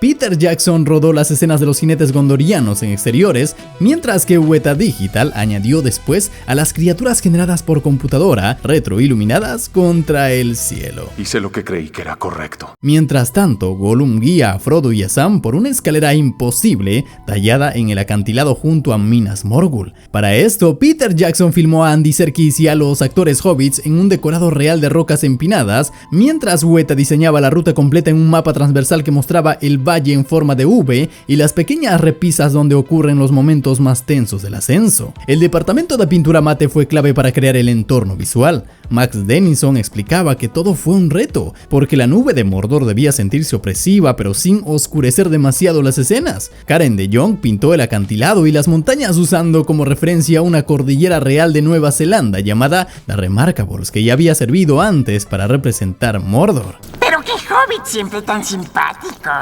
A Peter Jackson le encantaban porque eran montañas escarpadas, frías y amenazantes, sobre todo bajo poca luz. Karen logró esa iluminación brumosa que roza las cumbres y baña el paisaje con una atmósfera inquietante, pintando todo a mano con una dedicación casi artesanal. Él quiere quedarse con el anillo, señor. Largo. Y hablando de Gollum, en esta parte del viaje vemos un avance enorme en su animación. Cuando el viento le agita el cabello mientras tiende su trampa contra Sam, el movimiento se siente mucho más real. A medida que Frodo y Sam se adentran en los rincones más oscuros de Mordor, Gollum también empieza a cambiar. Su cuerpo muestra el desgaste del viaje, con la piel sucia, llena de cortes, golpes y un aspecto más demacrado. El supervisor de efectos de Weta Digital, Joe Letteri, explicó que esa transformación no era casual. Querían que Gollum reflejara el deterioro de los hobbits. El departamento de maquillaje había hecho un trabajo tan bueno con los actores, mezclando polvo real del lugar con sus rostros para lograr ese aire agotado, que los artistas digitales decidieron aplicar lo mismo a Gollum. Y claro, no se quedaron cortos. Agregaron moretones, una nariz sangrienta, un chinchón en la cabeza y hasta pequeños rasguños que lo hacían ver aún más miserable. Como dijo Greg Butler, por más desagradable que fuera Gollum antes, en El Retorno del Rey se vuelve todavía más desagradable. Él siempre está comiendo como cerdo cuando ve para otro lado. En paralelo, en otro lado de Mordor, Theoden reúne a sus tropas en una meseta llamada Denharrow. El acceso se rodó en Lalbey y el imponente sendero en zigzag que sube por la montaña se construyó como una miniatura a escala 1:60 con moldes de uretano y musgo real para simular vegetación. Aún así, las tomas con la miniatura no terminaron de convencer. Dennison contaba que al combinarla con los actores reales se rompía la ilusión de escala, así que optaron por convertirla en una pintura digital, recortando a los actores con rotoscopia y añadiendo luego los caballos y banderas animadas con masí para dar la sensación de profundidad y movimiento. Yo quería el doble de hombres. Con la espada reforjada de sus ancestros, Aragorn parte hacia los senderos de los muertos acompañado por Legolas y Gimli. La entrada se rodó en una cueva costera erosionada en Wairarap, al este de Wellington. Tenemos que llamarlos. Pero mientras nuestros protagonistas se hunden en la oscuridad, el mal se prepara para su gran ataque. No dejen de atacar, mátenlos a todos. Los ejércitos de Mordor marchan hacia Minas Tirith y esta vez Sauron no manda una simple horda desorganizada. Peter Jackson quería algo más intimidante, una fuerza militar fría y disciplinada. Richard Taylor contó que mientras los orcos de las películas anteriores parecían una chusma violenta, estos eran la élite de Sauron, así que rediseñaron por completo su aspecto. La ciudad huele a terror. Más agresivos, más uniformes y más aterradores. El taller terminó esculpiendo 12 nuevos maquillajes de orcos y fabricó más de 30 armaduras, algunas para primeros planos y otras para el fondo, hechas en uretano duro. John Harding, director de arte de Weta, explicó que estas armaduras mezclaban elementos de Barlock, Sauron y orcos comunes, como brazos gigantes, manos como masas y un diseño azulado afilado como si miles de cuchillas se deslizaran unas sobre otras cada vez que se movían. Y así el ejército de Mordor se desplazó despliega en una toma panorámica inmensa con más de 200.000 orcos rodeando Minas Tirith. Joe Letteri contó que primero tuvieron que construir digitalmente todo el escenario, la Ciudad Blanca, las montañas, el río Anduin y luego coordinar los movimientos de batalla. Christian Rivers mencionó que Tolkien curiosamente describía muy poco la batalla en el libro, así que ellos tuvieron que imaginarla desde cero. En la previsualización buscaron que cada acción tuviera sentido. Los orcos avanzan, colocan catapultas, lanzan fuego, los gondorianos responden con sus propias armas, las torres de asedio ruedan y cuando todo parece perdido, llega el ataque aéreo. La filmación se dividió en 3 lugares, una llanura cerca de Twizel, otra en el Parque Reina Isabel y por supuesto los estudios Stone Street. Las vistas más amplias que mostraban los campos de Pelennor se construyeron mezclando tomas reales, modelos 3D y pinturas digitales. Alan Lee incluso hizo vuelos en helicóptero sobre Twizel para capturar texturas y luz real. Joe Letteri explicó que la batalla dura 2 días dentro de la historia, así que tuvieron que mostrar cómo cambiaba la iluminación a lo largo del combate usando cielos, niebla y resplandores volcánicos. Entremos a la ciudad, que no quede un hombre con vida. Las multitudes orcas superaron cualquier simulación anterior. Algunas escenas tenían más de 220.000 criaturas digitales. Para poder ahorrar recursos, Weta agrupó orcos en bloques llamados agentes de pelotón, que se movían juntos. Los detalles se conservaron renderizando a resoluciones altísimas y para darles variedad añadieron humo, sombras y cambios sutiles de luz como si el sol se filtrara entre las nubes. Y en los estudios Stone Street se rodó toda la acción en primer plano, actores, caballos y explosiones frente a pantallas verdes gigantes. Era un caos controlado. Dean Wright contó que incluso probaron correr caballos en campos delimitados para ver si el espacio en el set era suficiente. Y Peter Jackson lo monitoreaba todo desde su sala de montaje. Y cuando él viajó a Londres a grabar la música, el equipo trasladó el rodaje a Paraparaumu, un terreno más grande donde siguieron filmando. Durante 7 semanas, las unidades de efectos y segunda unidad rodaron secuencias de batalla a nivel del suelo. En ellas vemos a Gottmog montando su Wargo, esa especie de lobo gigante que ya habíamos visto en las 2 torres. Esta vez usaron una nueva plataforma de movimiento construida a partir de una antigua atracción de parque temático con 9 asientos móviles. El sistema replicaba digitalmente los movimientos del Wargo, logrando una sensación realista impresionante. Y entre la horda orca también aparecen nuevos trolls digitales, más grandes, más fuertes y con armaduras pesadas de hierro fundido. Estos se llamaban trolls de montaña, con una inteligencia un poco mayor que los de antes. Eran auténticas máquinas de guerra, capaces de empujar torres de asedio o pelear contra soldados, resistentes, brutales, casi invencibles. Para poder crearlos, construyeron maquetas modeladas a mano que fueron escaneados para que Weta creara el resultado que vemos. Y hablando de guerra, los orcos no se quedaron atrás. En una de las escenas más brutales, cargan sus catapultas con cabezas humanas tomadas de Osgiliath. Para poder filmarlo, el equipo de NCFX construyó 3 catapultas funcionales a tamaño real basadas en los renders del departamento de arte. Estos eran mitad trabuqueque, mitad catapulta, capaces de lanzar proyectiles a unos 25 metros, justo lo necesario para sacarlos del plano. NCFX junto con el departamento de especialistas también lanzó proyectiles en llamas contra Minas Tirith. Ingram explicó su técnica. Llenaban balones de fútbol con agua, los envolvían con paja, añadían un poco de acelerante, los prendían en fuego y los disparaban con morteros. Algunas llegaban a más de 300 metros. Era impresionante ver las 3 catapultas lanzando fuego al mismo tiempo, con los orcos cargando, encendiendo y disparando fuera de cuadro. Para los impactos dentro de la ciudad, los técnicos usaron un sistema digno de un ingeniero loco. Bolas puestas en catapultas a escala. Ajustaban la tensión, encendían las bolas y ¡boom! Un solo operador podía disparar hasta 6 en segundos. ¡Es fascinante! Pero el infierno no venía solo desde el suelo. Mordor también lanza su ataque aéreo. 9 bestias aladas descendiendo sobre la ciudad como aves del apocalipsis. Peter Jackson explicó que Tolkien describía muy bien el terror que provocaban, pero mostrar a todos los soldados temblando de miedo no funcionaría en el cine. Así que decidió representarlo como una ola de miedo extendiéndose por Minas Tirith, mientras las bestias aladas caían sobre la ciudad como bombarderos Stuka. Cada ataque fue diseñado para ser imaginativo gráfico y aterrador, mostrando a las criaturas arrancando soldados de las murallas y destrozando con sus garras. Weta Digital mezcló varias capas, nubes volumétricas en 3D, miniaturas, matte paintings y animación digital.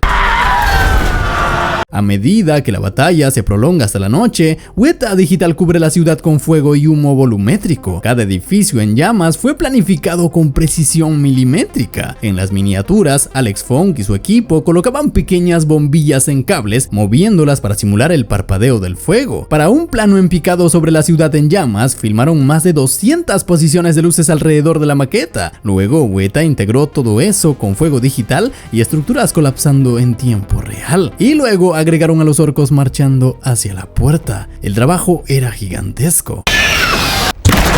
Para poder abrir una brecha en las puertas a Minas Tirith, el ejército orco lleva su arma definitiva: Gront, el gigantesco ariete de hierro arrastrado por enormes bestias. El ariete Gront fue construido físicamente en una miniatura escala 1:6 bajo la supervisión de Tremont. Pesaba más de 1 tonelada y estaba hecho sobre una estructura de acero cubierta con espuma de poliuretano y láminas de plomo modeladas a mano. Para darle textura, los artistas aplicaron lavados de pintura roja y naranja que simulaban óxido. Durante el rodaje, la maqueta fue colocada sobre un chasis móvil e iluminada desde abajo para simular las antorchas orcas. Weta Digital combinó estas tomas con miles de orcos digitales empujando el ariete, intercaladas con planos reales de las puertas a tamaño natural. En pantalla, todo se unía: miniaturas, efectos prácticos, animación y fuego real.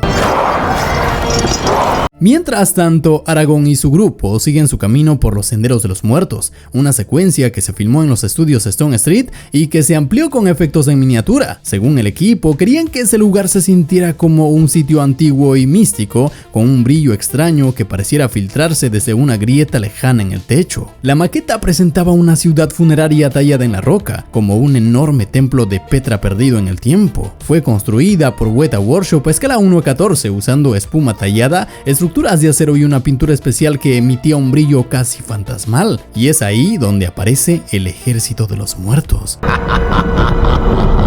Originalmente se trataba de una antigua raza de hombres que rompieron su promesa de ayudar a Gondor y quedaron malditos hasta que el nuevo rey Aragorn los convocara. Y cuando Gondor tuvo necesidad, huyeron. Peleemos juntos y salven su honor. Peter Jackson no quería que se vieran como simples fantasmas ni como zombies de películas de terror, sino algo intermedio, seres etéreos con un toque macabro pero con alma. El diseño del Rey de los Muertos empezó con un maquillaje prostético real. Se esculpió un rostro demacrado, hundido y translúcido al que luego se le añadió una capa digital. Cuando el personaje se enfurece, su piel comienza a cubrirse de niebla, dejando ver el cráneo deteriorado por debajo. Weta Digital creó esa transformación en 2 fases, una versión basada en el maquillaje original y otra más compleja con un cráneo digital animado. Ambas se mezclaban con efectos fantasmales en 2D y 3D, logrando esa sensación de que el rey dejaba pedazos de sí mismo flotando en el aire cada vez que se movía. Peter Jackson insistió en algo: que la interpretación del actor nunca se perdiera. Aunque los efectos fueran digitales, las emociones debían sentirse humanas. Que así sea. Luego de esto, cuando el rey termina de hablar con Aragorn, cientos de espectros emergen de las paredes. Para poder crear ese momento, se filmó a 20 actores con prótesis de látex en distintas pasadas de cámara y luego replicados digitalmente hasta llenar la escena. Las tomas se grabaron a 32 cuadros por segundo para darles ese movimiento etéreo, mientras los héroes se filmaron a 24.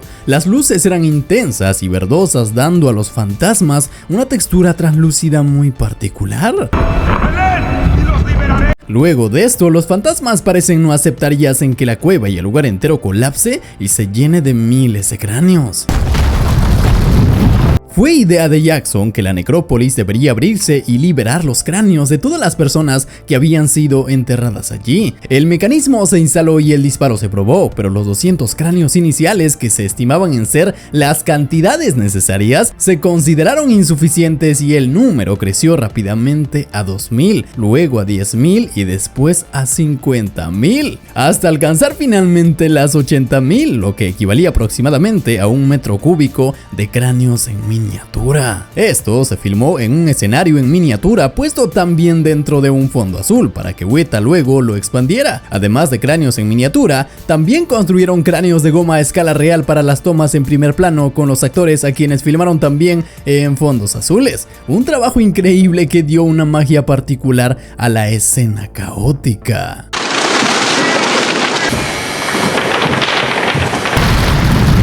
Luego de esto, cuando todo parecía perdido, el ejército acepta unirse a Aragorn y avanzan hacia el río de Enduin, donde una flota enemiga, los corsarios de Umbar, se prepara para atacar.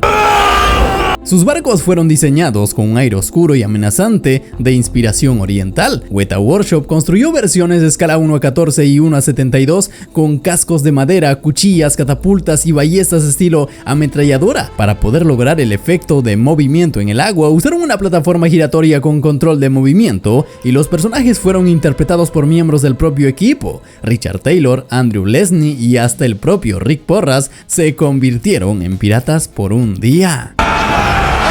Mientras tanto, nuestro protagonista cae en la trampa de Ela, una gigantesca araña que habita en los túneles oscuros de Mordor. Peter Jackson confesó que las arañas le daban pavor, así que decidió dirigir esta escena desde la perspectiva de un verdadero aracnofóbico.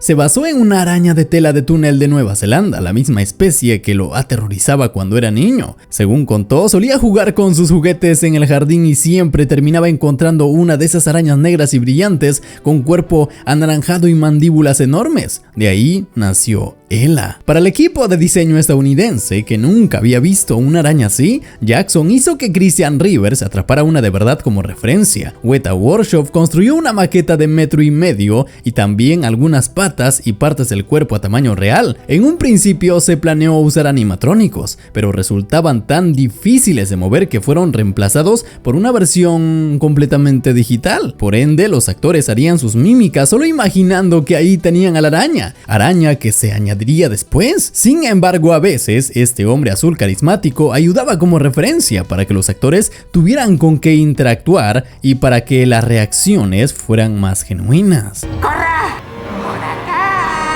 La secuencia inicia con Frodo avanzando por un estrecho túnel sin darse cuenta de que arriba de él, Ela la araña lo acecha entre las sombras. Las primeras tomas combinaban una miniatura del agujero de su guarida con patas animadas digitalmente que se movían dentro. A medida que Frodo avanza, la criatura se despliega lentamente, dejando ver su cuerpo enorme contra un cielo rojo sangre. Las tomas finales combinaron matte paintings del cielo y las rocas con extensiones digitales para que todo encajara con la iluminación de Mordor.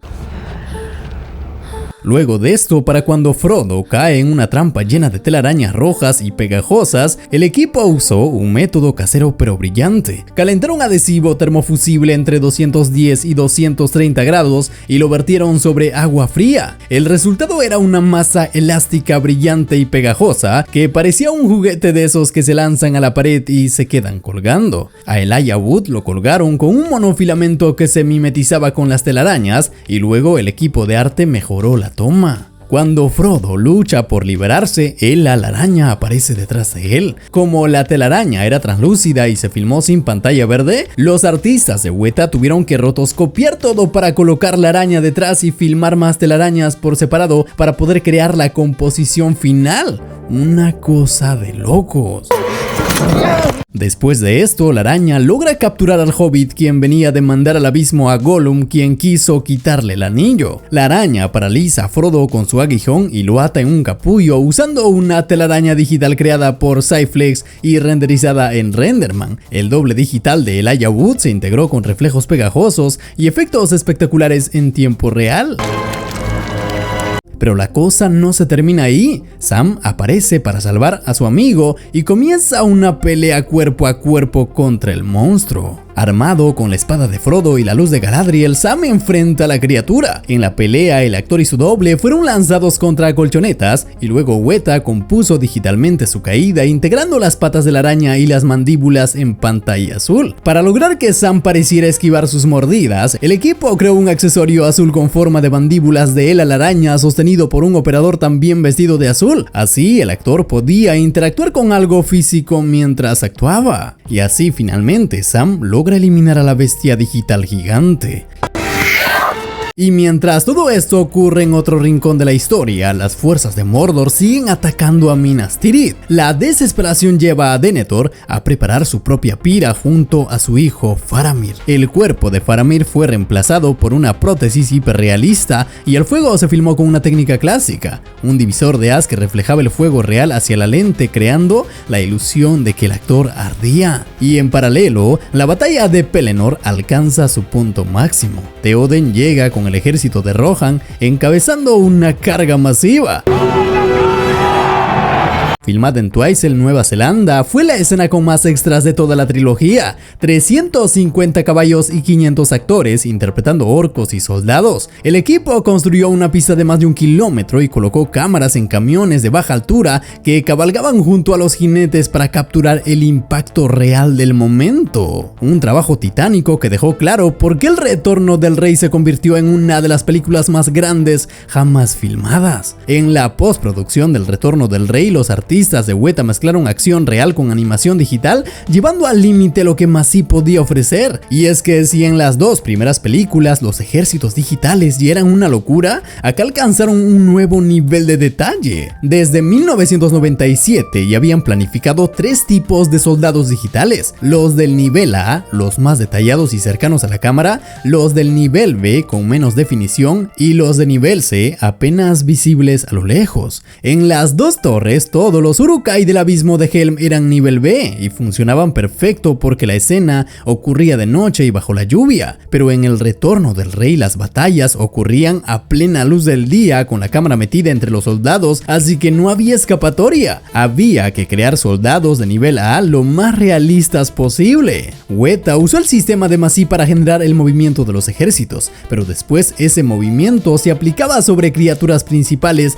con simulaciones de ropa, cabello y músculos, y todo era renderizado con Renderman. Los jinetes digitales junto a los reales se mezclaban en las secuencias de Pelennor, donde miles de caballos corrían al mismo tiempo. Para lograrlo, Weta construyó un modelo digital de caballo tan detallado que podía moverse y reaccionar como uno verdadero. La relación entre el jinete y el animal se animaba como si fuera un solo cuerpo, con músculos y piel que reaccionaban naturalmente a cada paso. Para capturar ese realismo, grabaron 2 semanas de movimiento real con una matriz de 52 cámaras en un establo. Sí, literal, un sistema de captura de movimiento para caballos con marcadores reflectantes. Se registraron 580 movimientos diferentes usando 6 caballos, desde trotes suaves hasta galopes furiosos y diferentes trucos. Los entrenadores trabajaban con los animales para obtener gestos naturales, aunque por supuesto nunca se les hacía caer. Luego el equipo de edición de movimiento adaptaba los datos para que las animaciones fluyeran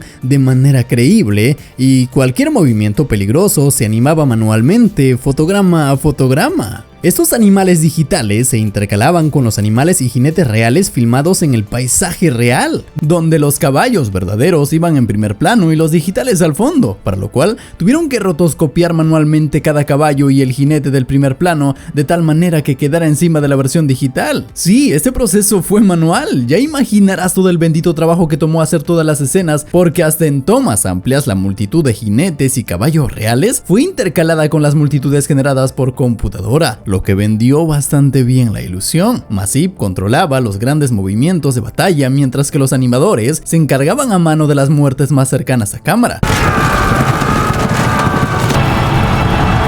Y entonces llega la escena que todos esperaban, la carga de los Mumakil, esos elefantes de guerra gigantescos.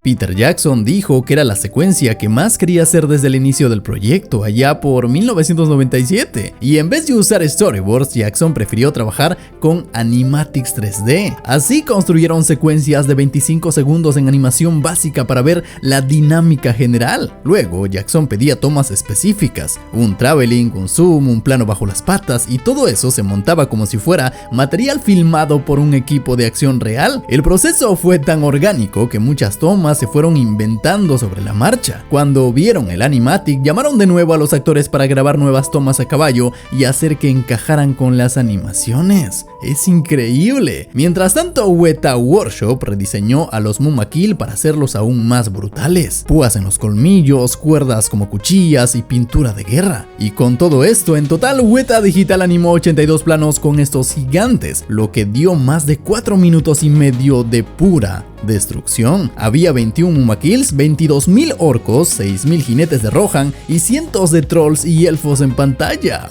Una locura. Y hablando de caídas, cuando uno de ellos se desploma en plena batalla, Jackson quiso hacerlo de verdad. Mandó a construir un Mumak de tamaño real, sí, tamaño real, para usarlo como fondo y dar a los actores algo físico con que interactuar. Weta tuvo que fabricarlo en tiempo récord. Tomaron una maqueta de 1,5 metros y la deformaron estampándola contra el suelo, literal, y a partir de esa forma crearon una réplica de acero, espuma y uretano de 14 metros de largo con colmillos de 12 metros. El monstruo llenó 8 camiones para llegar al set. Y no olvidemos el detalle final. Weta tuvo que crear simulaciones digitales de hierba, barro y polvo que reaccionaran al peso de los Mumakil. Fue tan complejo que casi colapsa la memoria de sus computadoras. Desarrollaron un sistema especial para generar hierba que se movía con el viento y se aplastaba bajo los cascos. En primer plano se usaban fragmentos reales filmados, mientras que el resto era digital.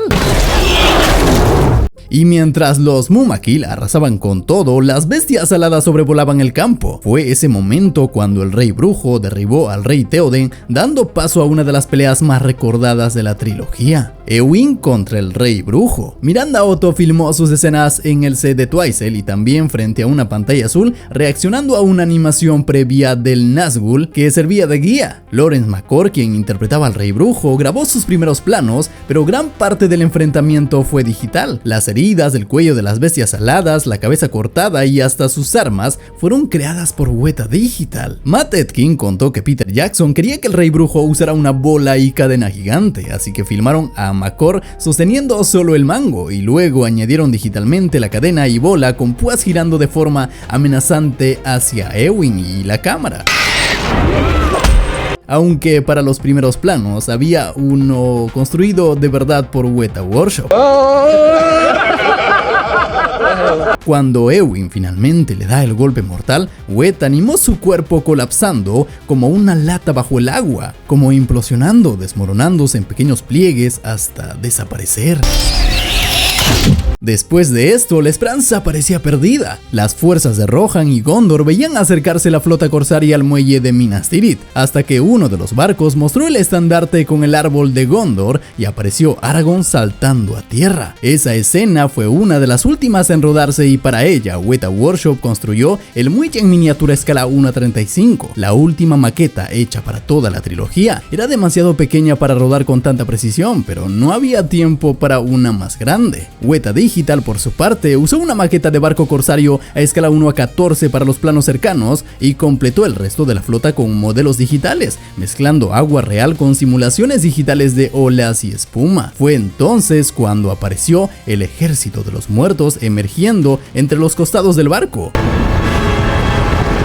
Estaban completamente generados por computadora, pero inspirados en las prótesis y trajes reales creados por Weta Workshop. Eran mitad esqueleto y mitad carne podrida, y si los miras de cerca, aún puedes ver los restos de sus antiguas ropas, terciopelo, oro, brocados, todo deteriorado como fantasmas de su pasado. El ejército espectral irrumpió con una energía impresionante. Toda esa simulación fue un reto total. Los espectros del frente frenaban al chocar con los orcos, pero los que venían de atrás literalmente los atravesaban acelerando y creando una especie de ola fantasmal que arrollaba todo a su paso. Jackson la describió como una vieja cosechadora de metal triturando todo lo que encontraba. Para lograr los movimientos de ataque, Weta grabó a los especialistas con una estructura de cables, volando a toda velocidad mientras blandían espadas y lanzas. Después se combinó esa captura de movimiento con animación digital para darles un efecto contradictorio. Se movían rápido, pero parecían flotar en cámara lenta. Esa mezcla dio lugar a una coreografía inquietante, una especie de danza macabra de zombies atravesando el aire.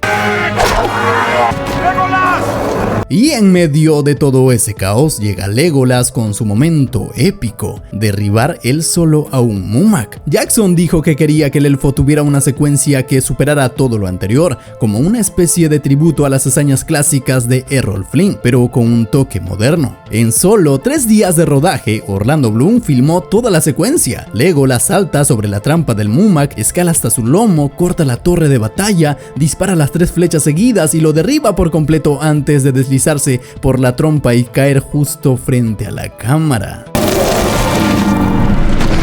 Para hacerlo posible, construyeron una sección del lomo del Mumak a escala real, con la torre de batalla incluida. Los especialistas se subían y caían de ella mientras los técnicos la movían como si el animal estuviera vivo. Orlando rodó los primeros planos colgados de esa estructura y luego escenas adicionales frente a pantalla azul, donde los enemigos eran reemplazados por animación digital. Joel Etteri contó que casi toda la secuencia final fue animada digitalmente, pero usando las tomas reales de Bloom como referencia directa. Las transiciones entre el actor real y su doble digital eran constantes, así que los animadores tuvieron que esconder los cambios justo en los saltos o cuando su capa y el polvo distraían la mirada. El doble digital de Legolas fue actualizado con simulaciones de tela mucho más precisas, movimiento de cabello y expresiones faciales creadas a partir de escaneos láser del propio Orlando Bloom. ¡Sigue contando como uno! La batalla de los campos de Pelennor termina con la victoria del ejército de los muertos, pero Mordor aún proyecta su sombra sobre la historia. Una de esas sombras cae sobre la fortaleza de Cirith Ungol, donde Frodo sigue prisionero. Weta Workshop construyó una miniatura de la torre inspirada en los diseños del ilustrador John Howe, una estructura extraña, angulosa y geométrica, hecha a escala 1:35 con materiales ligeros rociados con uretano. Esta miniatura se usó para planos que miraban hacia arriba desde la guarida de Ela la araña y también para tomas más cerradas alrededor de la torre.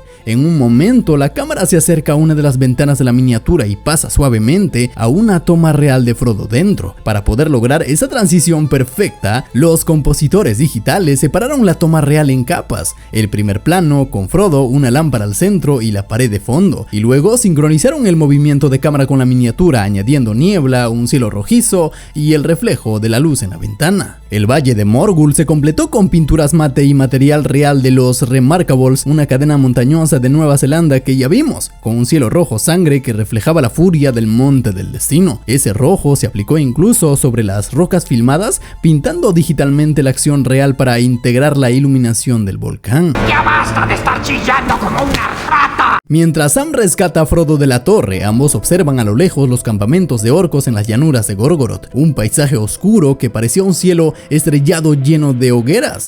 Nunca cruzaremos sin que nos vean. Para esta escena, Jackson filmó a los actores frente a una pantalla azul y luego Weta Digital añadió humo, pequeñas llamas digitales, un modelo en miniatura del Monte del Destino y relámpagos animados en 2D. Es el ojo.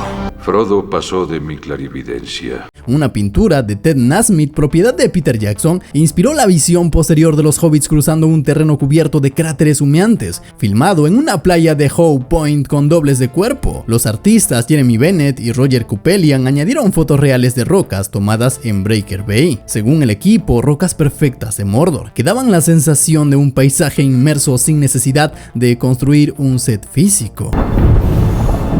Mientras Frodo y Sam se acercan al volcán, Aragorn y Gandalf dirigen su propio ataque contra Mordor para distraer a Sauron. El ejército marcha hacia las puertas negras de Mordor, una miniatura a escala 1:20 rodeada por pinturas mate y un ciclograma digital de 360, mezclando escenarios reales, miniaturas y CGI.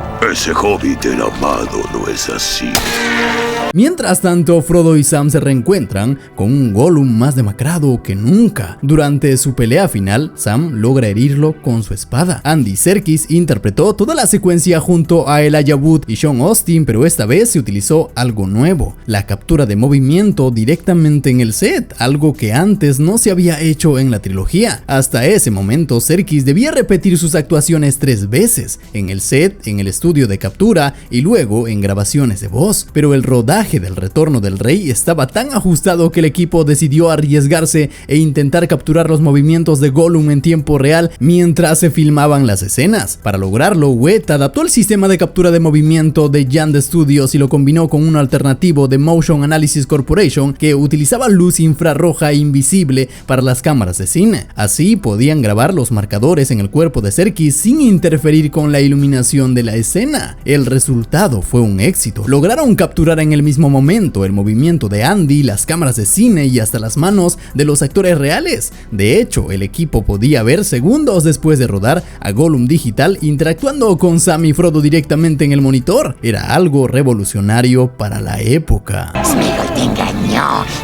El set del Monte del Destino fue una mezcla de miniaturas y CGI nuevamente. Weta Workshop construyó la entrada de la cueva a escala 1 a 4, mientras que Weta Digital completó el resto con una versión digital del pico lanzando fuego y humo animado cuadro por cuadro. Finalmente, las batallas cerca de las Puertas Negras se filmaron con los actores frente al Monte Rupehu y los fondos se completaron con fotografías de los Remarkables, rocas pendientes y sombras se combinaron digitalmente para dar una sensación de inmensidad, como si Mordor realmente existiera más allá del lente. La gran llanura de Mordor se construyó a partir de texturas fotográficas de ceniza y al fondo, cuando las enormes puertas se abrían, se alcanzaba a ver, aunque apenas, una pintura mate de la temible torre de Sauron, Barad-dûr. En esa secuencia se usaron más de 50.000 agentes digitales generados por Massive y en el primer plano la acción se centraba en el feroz troll blindado al que el equipo apodó el Troll de Aragorn. Tenía un casco, una armadura enorme y cargaba una maza y una espada gigantes, pero lo curioso es que no era tan grande como los demás troles. Lo redujeron un poco para que Aragorn pudiera enfrentarlo de forma más creíble. Si el troll medía 6 veces más que él, la escena se volvía ridícula, así que lo hicieron del tamaño del troll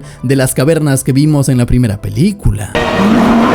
Y justo antes del momento más heroico aparece una polilla, la misma que vimos en la Comunidad del Anillo, y es un detalle pequeño pero simbólico porque justo después llega una bandada de águilas gigantes liderados por Waihir, el Señor del Viento. Los artistas de Weta Digital desempolvaron a la polilla, le actualizaron su textura y la dejaron volar de nuevo como una especie de guiño entre las películas. En cuanto al águila, estaba inspirada en uno real pero 5 veces más grande. Ben Wood, diseñador de Weta Workshop, tuvo que esculpir una maqueta del ave sin plumas basándose en su conocimiento zoológico porque no había muchas referencias de cómo luce un águila desnuda. Para el regreso de Waihir, Weta Digital rehizo el modelo completamente con superficies de subdivisión, añadiendo detalles en las zonas sin plumas, como el pico, las patas y la cara, y además desarrollaron un nuevo sistema para simular plumas realistas. Modelaron a mano unas 186 plumas principales que los animadores podían mover y controlar individualmente, y luego generaron de forma automática miles más para cubrir el cuerpo. Cada una reaccionaba al viento, chocaba entre sí y variaba su color según la zona. Un trabajo tremendo pero necesario, porque si simplemente las hubieran pintado sobre el modelo, el águila habría parecido un pollo de látex.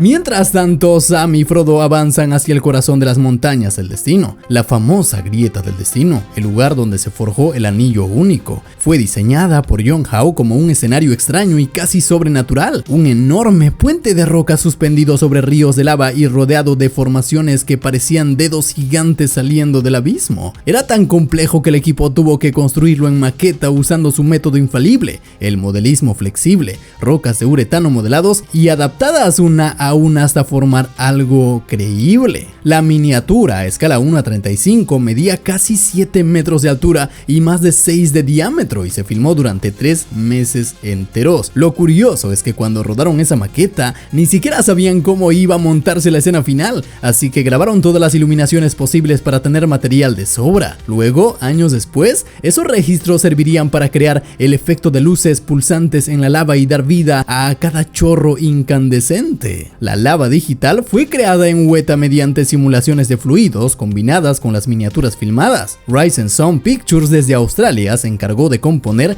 más de 20 tomas finales de esa secuencia. Y después de esto llega uno de los momentos más recordados de toda la trilogía: Frodo al borde del abismo dominado por el poder del anillo. Jackson filmó a Elijah Wood en un set con pantalla azul y más tarde la pelea entre Frodo y Gollum se realizó con captura de movimiento y animación cuadro por cuadro. El truco fue grabar a Andy Serkis saltando sobre un doble más alto que Frodo y luego reemplazarlo digitalmente. La escena se rodó varias veces hasta lograr la combinación perfecta entre actuación y animación. Y cuando Gollum finalmente cae, la emoción lo supera. No se da cuenta de que está muriendo, solo ríe al tener el anillo en sus manos. Jackson quería que ese instante fuera tan poderoso como trágico. La toma final, esa caída en cámara lenta hacia el fuego, se animó completamente a mano. La muerte de Gollum fue especialmente dura para el equipo, que llevaba años trabajando en su creación. Filmaron carne ardiendo, trozos friéndose, todo para entender cómo reaccionaría el cuerpo al calor, pero al final decidieron sacrificar el realismo físico por la emoción, manteniendo su expresión visible hasta el último momento. Querían que ese fuera su cierre perfecto, su recompensa después de tanto sufrimiento.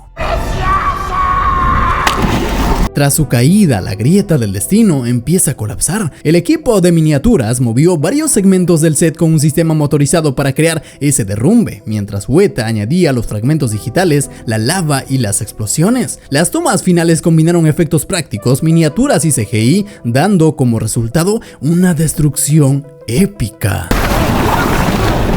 Pero lo más impresionante fue cómo crearon la lava real para las miniaturas. Desde el año 2000 ya habían estado experimentando con una mezcla que simulaba lava de verdad, una combinación de polímeros, pigmentos UV y óxidos que brillaban con una luz desde abajo. Fabricaron cientos de galones de esa sustancia, la calentaban a más de 50 grados y la vertían sobre un enorme set inclinado de roca en miniatura. Controlaban la dirección del flujo, el color y las burbujas, incluso añadían serrín o corcho para simular los trozos sólidos. El resultado fue tan convincente que las imágenes finales mezclan lava real y digital sin que el ojo pueda distinguir cuál es cuál. Los hobbits filmados sobre pantalla azul fueron integrados después con esa lava, agregando calor, vapor y distorsión de aire para que pareciera que realmente estaban en medio del infierno. Y para el toque final, el equipo lanzó bombas de lava, trozos de material caliente y pirotecnia que simulaban los fragmentos cayendo del cielo. Algunos eran pedazos congelados de metilcelulosa recubiertos con cera y otros eran bolas incandescentes lanzados con guantes de asbesto. Todo fue controlado, todo fue artesanal. Está hecho.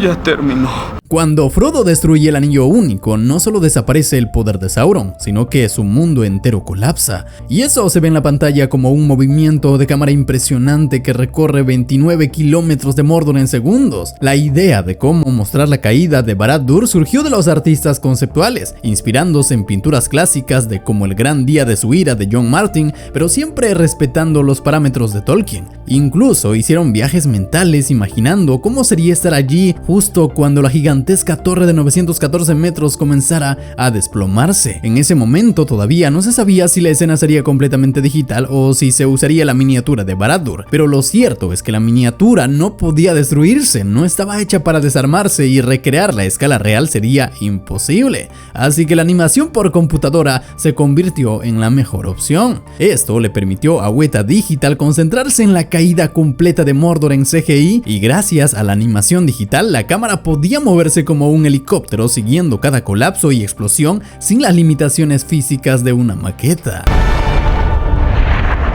Mientras Barad-dûr se desmoronaba, los orcos salían de los dormitorios y caían junto con las ruinas, y la cámara se alejaba para mostrar toda la devastación de Mordor. El cielo tormentoso, la lava y las grietas en la tierra tragándose a los ejércitos de Sauron. Todo medido a detalle, los orcos reaccionaban a la inclinación del terreno, perdían el equilibrio y caían al abismo, generando una sensación de caos controlado impresionante.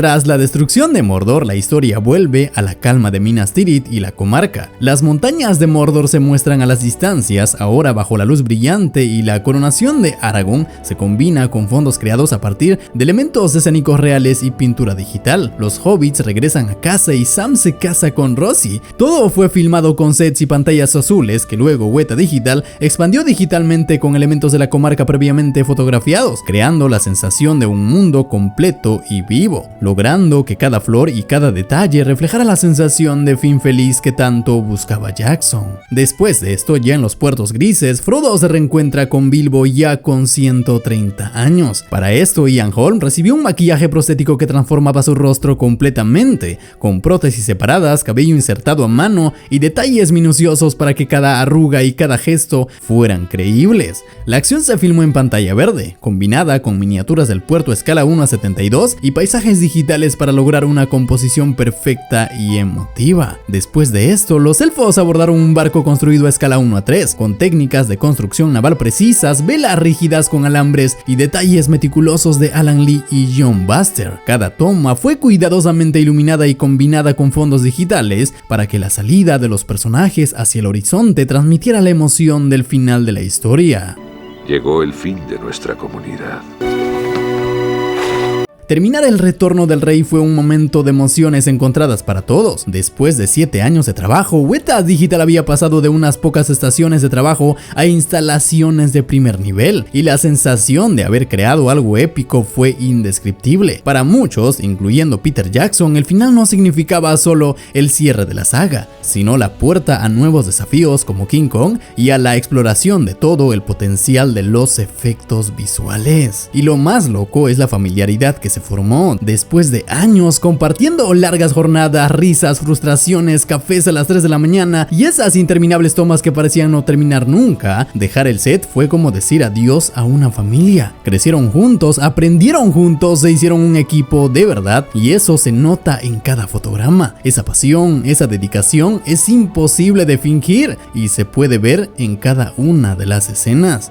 Quisiera tocarlo una sola vez. Y la cosa no quedó solamente en lo artístico. El Retorno del Rey la rompió en la taquilla, recaudó más de $1.100 millones solo esta película y se llevó 11 Oscars. Mejor película, mejor director, efectos visuales, maquillaje, vestuario, todo. La trilogía completa recaudó casi $3.000 millones, un número brutal. Pero más allá del dinero y los premios, el legado es gigante. Esta saga cambió la manera de hacer cine. Miniaturas, sets reales, maquillaje, animatrónicos y CGI trabajando juntos como nunca antes, mostrando que lo práctico y lo digital pueden convivir y hacer magia.